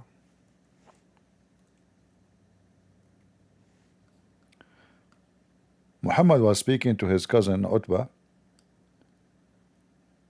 the one who married his daughter. He said to him, I'm not going to worship the God of the stars. I'm a kafir. Utbah ibn Abi Lahab said, I disbelieved in the Lord of the Star. So he don't want to be pagan like Muhammad worshiping the God of the stars. So Muhammad, he said to him, aren't you afraid that the dog of Allah will eat you? The messenger of God, may God bless him and grant him peace, said, are you not afraid that God's dog will eat you?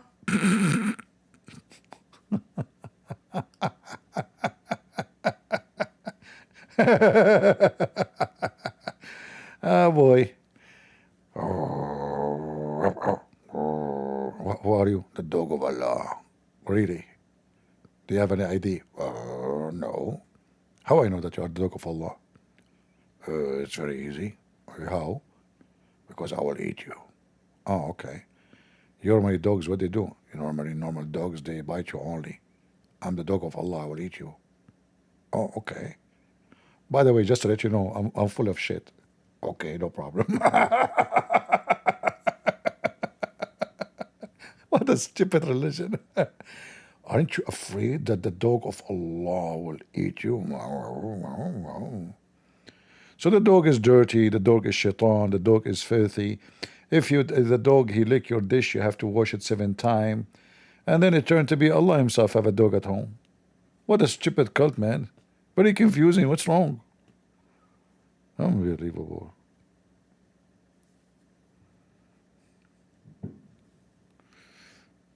Only Muslims. We want to come to the stage. Muslims only, not Christians. All right, all right. Enough talking about dogs. Let us switch the topic. Let us talk about puppies. Abdul. Abdul, why you are so smart? Seriously. I mean, you guys are so smart. All right? Genius. The dog of Allah will eat the guy because you don't believe in the God of the stars. And not only that, look, the story says that the cousin of Muhammad, he went to Yemen. In the way, the dog of Allah ate him. True story. The dog of Allah, he ate the guy. He ate him, huh?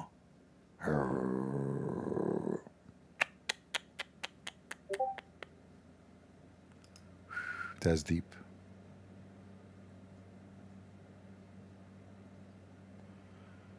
CP, one day I hope I will call you. What do you mean by one day? One day? Why not 2 days?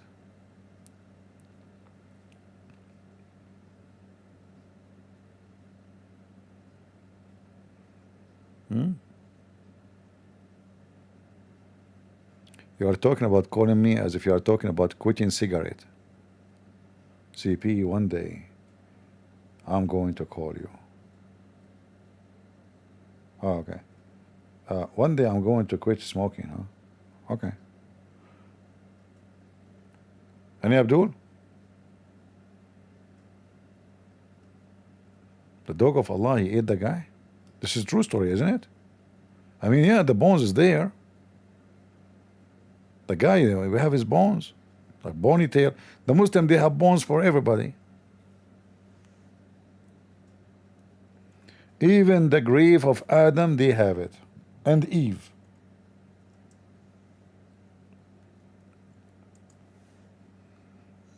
Can you believe it? Name any person in history, the only religion in the world who have track of any name is Islam. Brother Thathar, let me introduce for you the grave of a prophet Adam, police be upon him. Brother, this is the grave of a prophet Adam. It is 60 meters tall. Because according to Prophet Muhammad, Adam was very, very, very tall. His penis was 25 meters. And this is after circumcision. Before circumcision, it was 50 meters.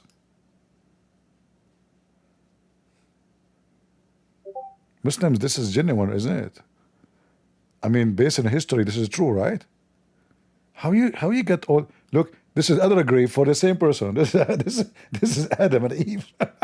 The same person exists in many countries. Like how he's buried here and he's buried in that. This is the grave in Sri Lanka. This is a different country. Look, and this is Eve next to him. Even Eve. Look how cute next to each other. Let me guess which one is Adam. Which one? Oh, I think this is Adam. I see here like a balls coming out. I think this is his penis area. Yeah. This is Eve, you know. This is her. Man, you Muslims have the grave of Adam and Eve together? And why they are covering them by green? I mean, what is that? They like a green, don't they? Hello? Hello, how are you, CP? I'm fine. I hope you're doing well. CP, you know, their hypocrisy is something on. They're just so funny. You know, they're in the chat just talking a bunch of filthy nonsense, but they wouldn't dare to debate you or talk to you or anything like that. And, you know, that's how they are. I've spoken to Sheikh Hisham in person, the one, you know, the Imam in Dearborn, the biggest hypocrite on the planet, about the debate you had with him. I told him, يا شيخ, النقاش اللي عندك اللي كان معك ويا الأخ كريستيان لماذا أنت لا قارنت في أي ناحية يعني you didn't give him any competition, you couldn't even talk to him. He told me الله يعرف أحسن شيء لك وركز على نفسك. Absolute coward. Yeah, translate for them what you said in Arabic. Okay, so I spoke to Sheikh Hishab, the one who had a debate with CP many years ago, if Muhammad is a prophet of God, and he told me that Allah knows best, focus on yourself. It's not the time to talk about it right now. I told him, that makes no sense. Yeah. I made him shish kebab in the debate, you know, the guy. And then he started accusing the internet that the internet is siding with me. He said he was lagging, he was losing connection. Yeah. And then he said, you are a Zionist. And then he could not answer anything. I mean, I wiped the floor with him. He don't even speak good Arabic. You know, you notice that his Arabic, how broken it is? And he is the sheikh. Yeah, he doesn't even know Arabic. Yeah. He's just not, and I've spoken to him in person. He just told me, Allah knows best. لا تخلي الكافرين يأخذون على أرواحك. لا, I'm like, Sheikhna, why didn't you debate him civilly? لماذا? No answer. Just Allah knows best. That's all they know. Allah knows best. Allah knows best with dogs too, right? Yeah, he told ABN that that it was an ambush. He get upset from them because if he knew that this is a Christian prince will debate him, he will never show up. You know, it was an ambush for him. Yes. Yeah, I think Go. if he knew who I am, he would never dare to debate me. No, he can't. He doesn't even debate. He's a businessman. Typical. You know, that's it. He's just in a what do you call it? The jaw, collecting money and throwing out hypocrisy. No, he Can't thought even he defend his thought faith. he thought they will bring someone. You know, he will speak about Jesus and Christianity. I mean, nothing, no harm will be done to his belief, because usually this is what Christians do. You know, but he was shocked that I wiped the floor with his claim about Muhammad, and he could not refute any. He could not even respond for one thing I said. Right, because he knows that Christians are merciful, and they're people who will speak the truth. But when it comes to someone who's a warrior of God, not a fake Christian, a warrior of God, a warrior of the Lord, they will fight the enemy, and Islam is the enemy. I'm sorry, whether they like to admit it or not, they are the enemy. If they said in some of their books they have to kill 7 Christians to enter heaven. Right. How can you make peace with the person? Yeah. By the way, guys, Ahmed is an ex-Muslim, in case you do not know. You know, when I debated him before the debate, the owner of ABN TV, he spoke to me for 15 minutes, asking me not to crush him. So this is like, now I'm being nice, you know. He said, please, don't do what you do usually. I said, so what I would do? He said, okay, but not, don't demolish we want him to come back. We want the Muslim to listen to us. So this is after 15 minutes speaking to me. For 15 minutes he was telling me, please, don't make the guy shish kebab. Don't break him pieces. Can you be nicer, please, for me, just for my sake?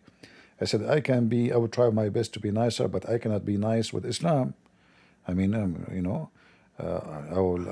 I have to be me. So this is after 15 minutes of trying to make me not to beat the hell of him. You took a light on him, and he still cried. He cried like a cow. Yeah, and And you know what his claims were? We live together in peace in Iraq. And we live. yeah. Bullshit. And the day is the day of Fatima, and the day of you watched the debate in Arabic, all of it, right? And I understood it. And he cried, and you were going easy on him, and he still cried. And I comforted him in person. Yeah. I went to him. I was like, Sheikh, بهذا النقاش. You should record him. You should record him when he was saying that. I'll record him, even if I go into him again. I don't care about comforting him. They're cowards. They're all cowards. All What is he right. gonna do? Hit me with the Saif of Ali? Yeah. Yeah, Ali. Yeah, Ali. Yeah, Ali. Yeah. They strip naked and hit themselves for Ali. Yeah, tell him next time you want to debate Christian Prince, just scream, yeah, Ali, and you will be victorious. Don't worry about it. CP, they say Ali, he's this brave man, and he soared, and he fought, and all these battles. Did Ali heal anybody? Did Ali help anybody? What did Ali do? No, I It's all think about all the violence. stories of Ali and Muhammad are fabrication, especially the Shia. I mean, the Shia, they have beyond the stupidity, like the Imam, I think it's Al-Baqir, he created an elephant from mud and he fly with it, he fly from Medina to Mecca, I think from Medina to Mecca. And I asked the Sheikh, there's anybody saw this elephant? He said, at night. He had a Lufthansa airline back in the At day. night. Right. Yeah, he said there is the witness, the one who reported the hadith. I said, just one witness? He said, yeah, one witness is enough. Christian Prince, the thing, Christian, you have the guys who are the Salafis and Wahhabis. They call me a kafir. Okay, I'm a kafir. Why don't you debate CP? Why? Okay, come debate CP and give him your logic. What's your logic? Oh, I don't wish to talk. I don't wish to. They run away. They just talk bad in the chat and they run away. Yeah, Try to defend your faith. didn't you see Omar? He was here, Omar al-Khattab. Yeah. The brave Omar, the Shishani. He can't. Yeah. Omar, That's the thing. Omar, when Ali, he sent him Kulthum, he left up her skirt to see her vagina. I don't know if you know the There you hadith. go. Yeah. It's all prostitution and Look how that's all it filthy. is. Look how filthy. She is a child, and they are now talking about Umar. He asked him for Kulthum to sleep with her. So Ali, he said, but she is young. And then people, they told Umar, he is saying that to you because he don't want you to have her. So he asked Ali again. He said, okay, you know what? I'm going to send her to your home. Check her out. If you think she is fit for you to sleep with her, do it. So he sent her, Ali, he sent this girl, young girl, his daughter to Muhammad, sorry, to Umar, and he left her up her skirt to see her vagina, to see her butt too. So the girl, she screamed at him. She said, if you are not the caliphate, I will cut your head. Even though she's a kid, she said that to him.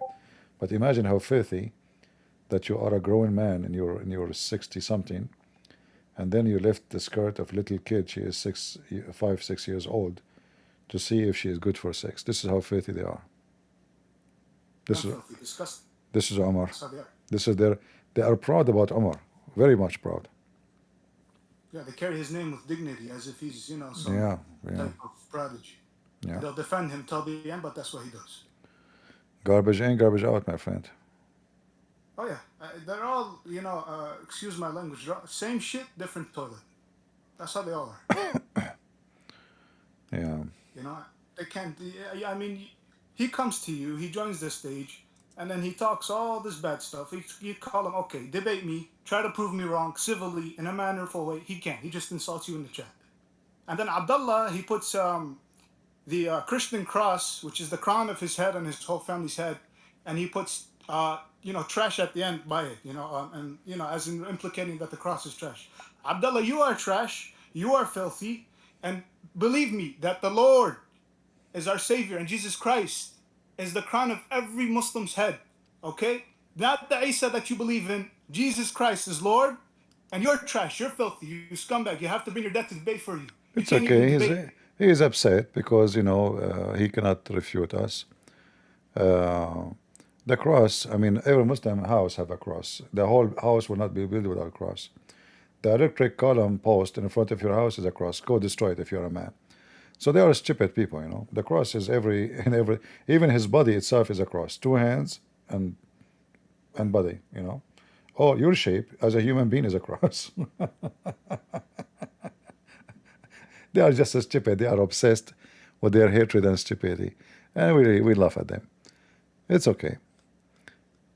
Poor kid. Put yourself in his shoes. What you would do after all the humility and all. There you go. You have people here, even in my house. They try to come and insult me and stuff like that. I don't care. I'll defend the Lord till the end. Even if it's my mother and my father. That's the truth to me, and that is the truth, and that is the way. And the Muslims, they will fold and they will crush.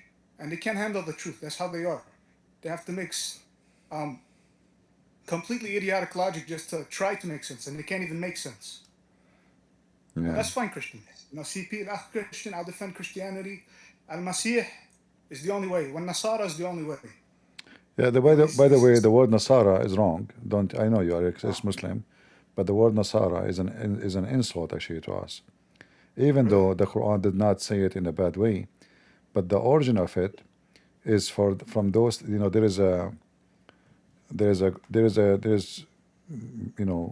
We know that the Messiah is born in Bethlehem, right? And Nasara. So there's a group of Christians are called the Nazarite, but those are not the true Christians. The Nazarite here is coming as the word mean the poor. The poor in what? Not poor money, poor in understanding the Bible. So Christian, they call them that name. Muhammad, he copied it and he used it in his Quran as the word as Nasara, the Nazarite. But those are the poor in understanding the Bible. They are rejected by the Christians, and even they've been kicked out from every church.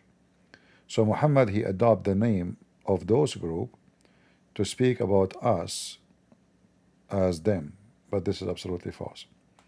You know that in Arabic, the only word for the Christians is Masihi, no Nasara. Masihi, right. This is only a Muslim used term. No Christian would use it.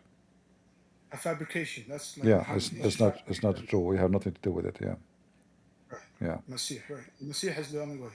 yeah. That's it. You know, these Muslims, they'll cry. So You know, Masihi is one Christian. Masihiyin is many. right, Masihin, right? The most merciful people, Yeah. the most forgiving people, the most logical people. CP, you know, I have everyone from family members to people in my neighborhoods, you know, just fighting me, calling me a Zionist, you know, some guy who's lost in the sauce, or he does, you know, I'm believing in some fabrication. But CP, I will defend the Lord, and I'll make it my honor for the rest of my life. I do not want to please any of these Muslims that are, you know, filled with hatred and brain rot. You know, I mean, I sit down and speak with my parents. They don't even make sense when it comes to Islam. I debate them, they run away. They say, oh, no, don't let the shaitan take over you. Nothing that makes sense, ever. Grown-ups, adults. If you want, Ahmed, you can bring them, and we can speak even private if you want. You can bring your parents. I will speak to them nicely. I promise you. You know, I will not be rude to them. I wish, I mean, If you want can, them yeah. If you want, anytime. I speak to many people in private when I have time. Muslims, Muslim fam, because many, they are afraid to be in the internet and record it. You know. So like always I do that, but I do it only if I find there is a good reason to do it in such a way. Yeah. So if you need my help, I will be happy to help you. I'm so grateful and thankful for you, because, you know, a lot of people who want to defend the Lord, you know, they don't have the attributes of speaking Arabic or looking into the Hadith or looking into the Quran. So a lot of the times you have some Abdul from, you know, Pakistan or from Turkey or from wherever, thinking they scored just because they quote unquote proved them wrong, but they can't. You know, their biggest fear is an educated Arab Muslim who, an Arab Christian who knows the facts and knows how to speak. An Arab Muslim who's educated is not logical, because they don't make any sense. Their education is money. That's all it is, business. Every educated Muslim. The word logic is very flexible, but the Muslims are hypocrite when they speak about logic. I mean, you believe that God will give you endless penis, and yet you have no problem with it, and then you want to talk about logic. So I wish they are even like they have any kind of logic, but they don't. So they speak to you about the Trinity. They say it's not logical, it doesn't make sense. But then the second you ask them about their religion, you will find there's nothing in their religion makes sense. Right. And you know, for us as a Christians, logic and God, I mean, the logic is based on what? Logic is based on what is logical, and what logical for a human is not the same for God. So I cannot walk in water, Jesus can. It's not logic for me. I cannot do that. I cannot raise a person from death. Jesus can. So it's not logical. If I tell you a story, I raise people from death by my power, people will laugh at me. If I say I make a blind see by putting some mud in his eyes, people will laugh at me. But when Jesus do it, it is logical, because he is Jesus and I am not. So the logic is depend in the person and who is he. I mean, you know, the thing is they can't comprehend anything that's truthful. It's always lies and hypocrisy and, you know, business, and it's never anything that's truthful. It's always fabricated lies. And the Lord revealed himself in flesh, because if God can do anything, then God can reveal himself into mankind in flesh. But the Muslim will argue and be like, oh, no, that's not true. You know, Ahmed, you should prepare yourself, study more, learn, save reference, you know, educate yourself. And you speak Arabic, and you know English, and you are an ex-Muslim. So you are already, you have many, let's say, reason to be successful in such a mission. So you can do good work. And if you open one day a channel to expose Islam, you know, all of us will support you. Just prepare yourself, study the Bible very well, you know, see all the Muslims' accusation, study the Quran and the Hadith, so you can be very well, you know, informed, and then you will be ready to beat the hell of Muhammad. Right, and make him cry like Sheikh Hasham. Yeah. It's not, you know, Islam is the easiest stupid cult to defeat. The only thing when you debate a Muslim, you don't let him run away with something he say. He says something, insist you have to answer it. Don't let him get away with it. Because the idea of a Muslim debating a Christian, the second you corner him, he changed the topic. And usually Christians, they let it happen. They are not aware of how evil those people are. So you want to debate a Muslim, you spoke about something, don't let him change topic. Answer. Even if you have to repeat the question twice, 3 times, 4 times, 5 times, put him in the corner. Right. They like to run away. I mean, just I've questioned a couple of chefs, and they always say me the shaitan is taking over you. Blah, blah. Something that's never they can't give you an answer. When they say that to you, says like Muhammad, isn't it the hadith says shaitan took over Muhammad?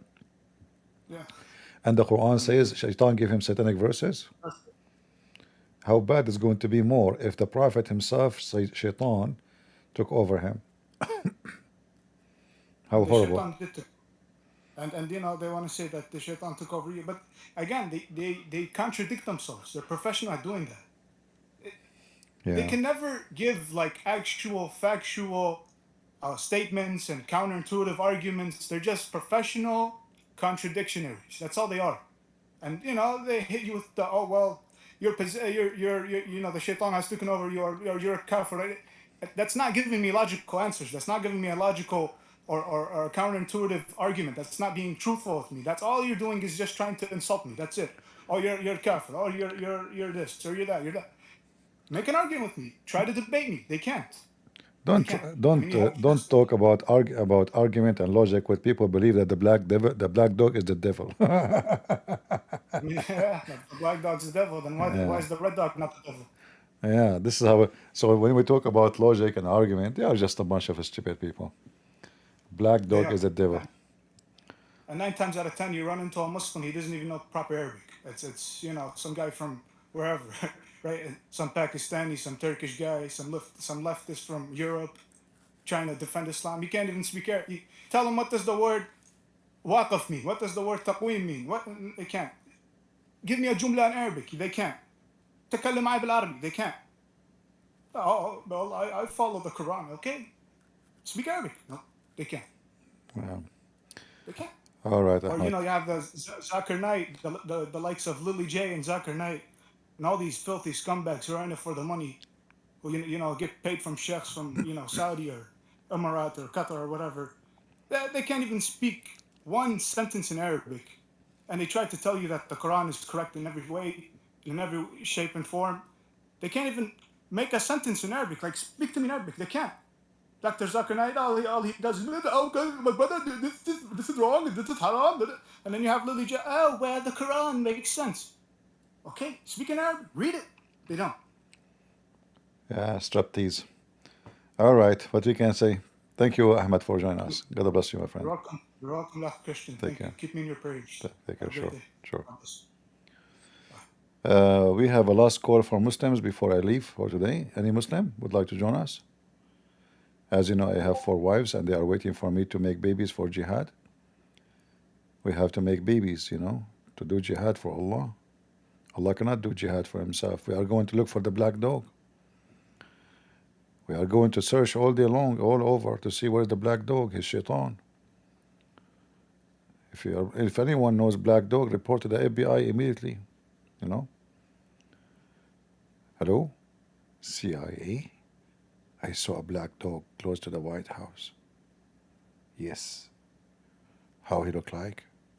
Okay, hold on. Let me enlarge the image. He's wearing a cowboy hat. Yeah, he's from Texas. Yes. And he have a bullet. Yes, bullet around his chest. Yeah. Those are, I think this is for Magnum gun. Yeah, Magnum 45. No, 500, sorry. Yeah, 500. All right. And he's wearing a cowboy chest. Yes, the one have like in the leather. Yeah, And his tongue is out. Not necessarily to find him by such a details about the tongue. Why he put his tongue inside your thing? No, this is the devil. His tongue is always out. Yeah. He's black. Black dog, come on. Yeah. And You know, he walked like in a very funny, funky way. He looked like a liberal. How? Like Joe Biden. He's like confused, you know, like who am I? You know? Yeah, yeah. You will notice like what is the door? Yeah. I hope I give you enough details. And he's holding a sign. It says the Free Palestine. Uh-huh. Okay. That mean everybody in New York? Oh, okay. But you are talking about Washington, D.C. now. Oh, you are a smart CIA. I thought New York is D.C. Oh, okay. Thank you. Okay, okay. No wonder they were able to shoot at Trump. Secret Service. Oh, okay. Yeah. Very smart people. Yeah. He graduated from Mecca University? Uh-huh. Okay. Right. Okay, thank you very much. We trust you. We trust you to protect the president. Yeah, this is why they were able to get 100 feet away and nobody noticed. Very smart Secret Service. All right, guys, we are out of potatoes for today. So I want to say thank you all for being here. And again, today we have no Abdul. All the fools are not here. They are busy. So maybe tomorrow or the day after we will find better customers. And I heard the news about people in Texas, about the flood. I don't know how those things can happen. Like, don't people really aware that there's a flood? I'm not sure. I mean, don't you notice water is coming fast? I don't know. You know, people, they need to be vigilant. You know, if you live in an area where it can be flooding area, fire hazard, you have to be always vigilant. You have to set alarm. You have, I don't know. They are saying 20 people died, 24 people dead, and many are missing. I don't know how in the world that can happen. Yeah. See, we were talking about always that those who enjoy life today, they don't know if you are going to be, if you will wake up tomorrow and you will continue enjoying the day which you passed like before. This is why for you as a Christian, you have to be ready. For your life can be taken away from you in a second, in a moment.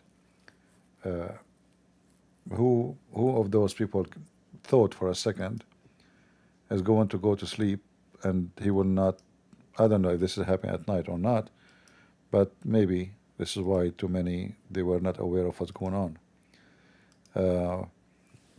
But be vigilant. Your life can be taken away from you so fast, so easy. And life is not guaranteed. Whoever says to you that you are healthy, you will live for long, he do not know what he is talking about. In the day before, I posted in Patreon about a ship in Thailand, a cruise, like it's for tourists. 40 people missing, 69 something in the boat. So people, they go to have fun, you end dead. I mean, who in the world who thought that you buy a ticket, you go all the way to, I think, no, not Thailand, sorry, in Indonesia. You go all the way to Indonesia, you spend a lot of money to buy a ticket for the hotel, and then you are paying literally to die. You paid, money. You spend a lot of money. You were excited with spending a lot of money to go and die. So death can come to your door anytime. Be ready. And those who they are not ready, they will be sorry when the sorry will not work.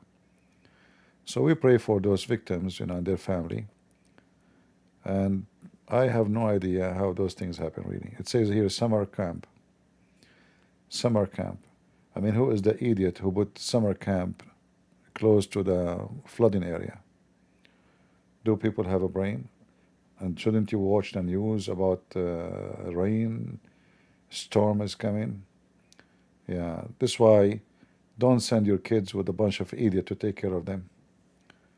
Don't, Don't do that. Whoever in charge of this summer camp is an idiot. when you see there's a weather, you are in charge of the children's. The first thing you need to do, you check the weather, how strong the storm, are we close to the water, we should move. You don't just go to sleep with those kids.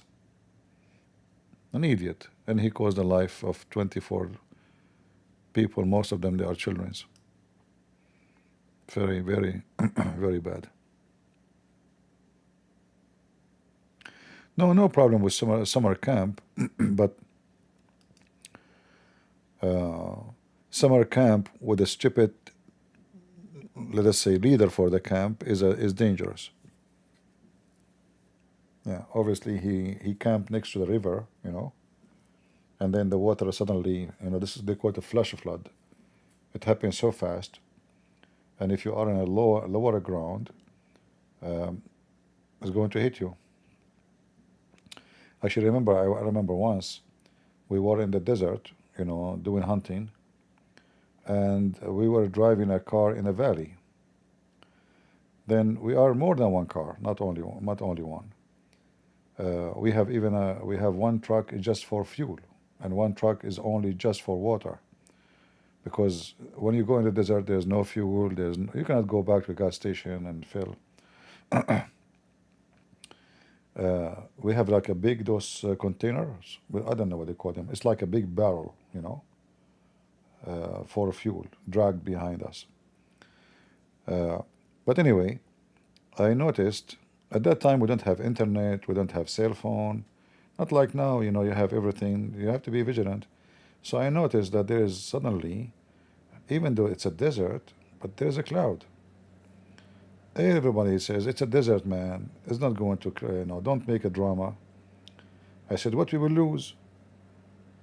It is getting late anyway. Let us drive our cars to the top of that hill. Don't stay here. They said down there is wind. There's a strong wind. If we go up, the wind will be hitting us, and the sand. You know, it's a desert. The sand always will be very annoying. You know, like you cannot even talk when there's a strong wind. Stay down. I said no. I am taking my car up there. You want to stay here? Your business. So we did not even finish the conversation, and we get in the cars going up to the hill, and from not far distance, almost like 500 meters away, we saw the black, dirty water coming so fast. So it was raining somewhere else, far away. It's not necessarily raining in your place to have a flash of blood, a flood.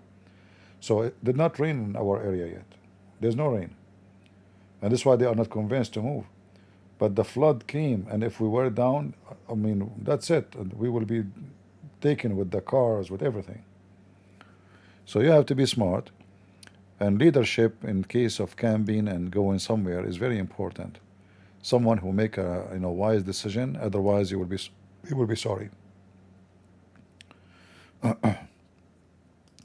And now with 20 kids, 20 kids, God knows. I mean, at least, I don't know, maybe some of them like brothers and sisters. So someday the family lost the whole kids, maybe, at least 20 families, they lost their children. For what? Because an idiot, he decided to do the camp next to the river in a flood area. Yeah, flash flood is the most dangerous because you have no idea, and it doesn't need to rain in your area to have it. So always, actually, even if one day you want to buy a house, many people, we don't want to change topic, but maybe it's good to mention it. If you want to buy a house, the first thing you need to check, the area you are in, is it dry, is there a fire hazard, and there's a flood. If there's any of those, don't buy a house in that area. Because all the money, all the investment, your life, it's going to be a risk. Not only your money, your life will be at risk. All right? If this area is known to have fire from time to time, then your house can be burned. If this area is low in the ground and flood can happen anytime, your house is, is not possible. It is just when it's in a flood zone. If this is not this year, maybe not 5 years from now, but it's going to happen. So you have to be wise. The Bible taught us about building your house on the sand. And many people, they go and they stand on the sand and they go and sleep. So you have to, if you want to buy a house, go to Google Map, Google Earth is going to show you how high it is, the elevation, and even they have a flood map which show you the risk of the flood. The more that the number increase, the more your house at risk. All right.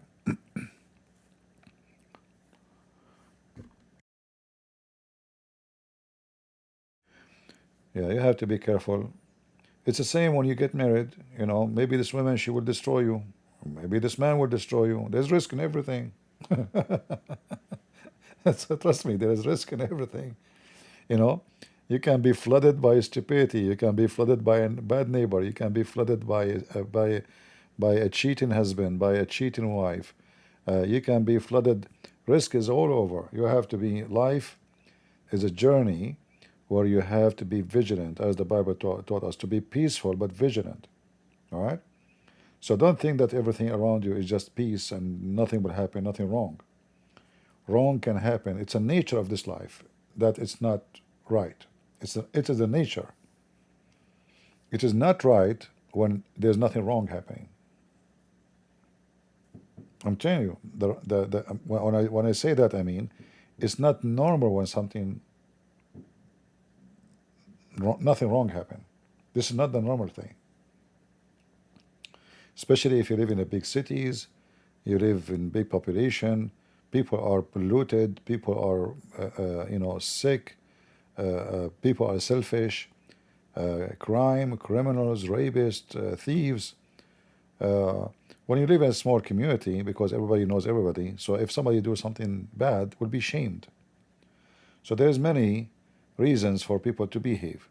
But when you live in a big city, even if you go naked in the street, nobody is even know who you are. So you have to be always vigilant in what you do and how you choose to live your life. Live wisely and die wisely, my friend. All right?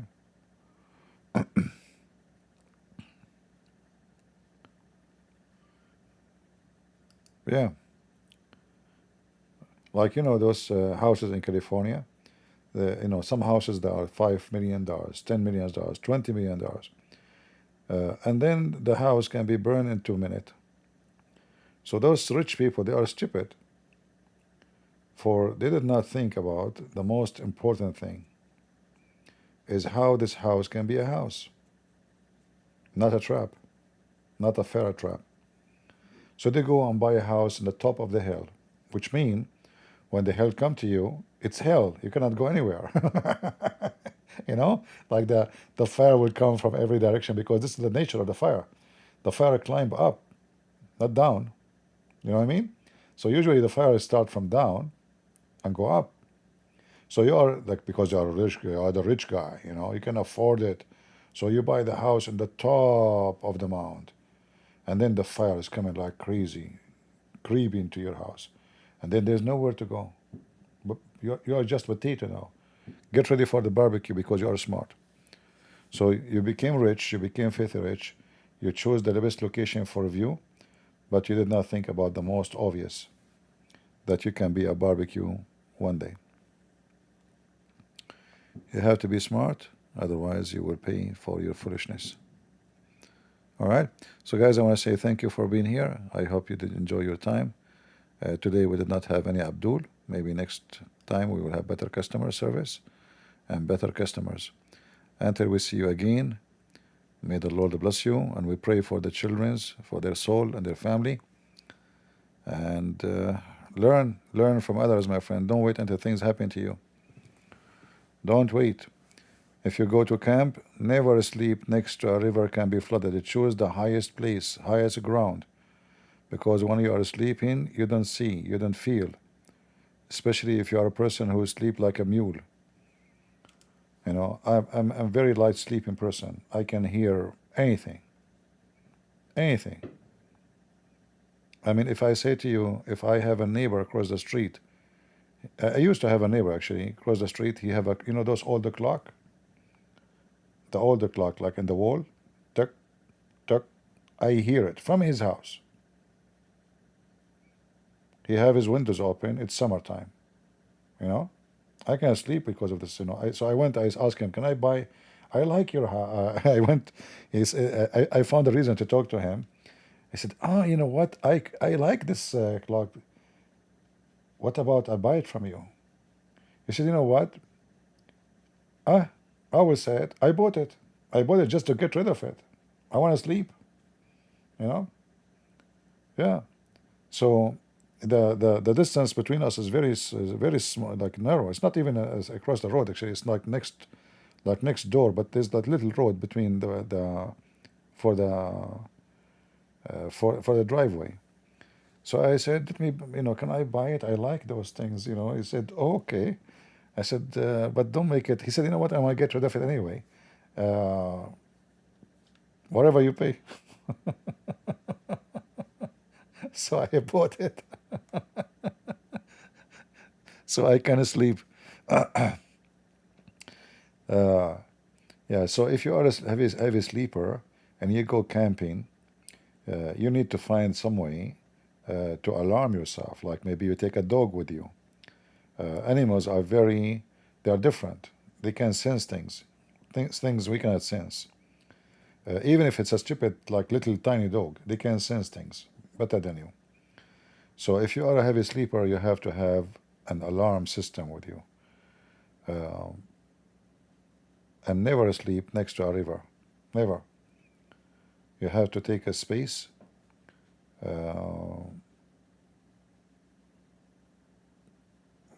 Always high ground is the most. And you know, I mean, there is risk always when you go in the field. Animals, bear, you know, mountain lion, you name it. You have to be ready for everything. But if you want to send your children for summer camp, you better go with them. Don't let them go by themselves. All right. I want to say thank you guys for being here. It's time to go. And I hope to see you tomorrow if I could. Until then, God is good. So is Jesus. And we are the crusade. See ya.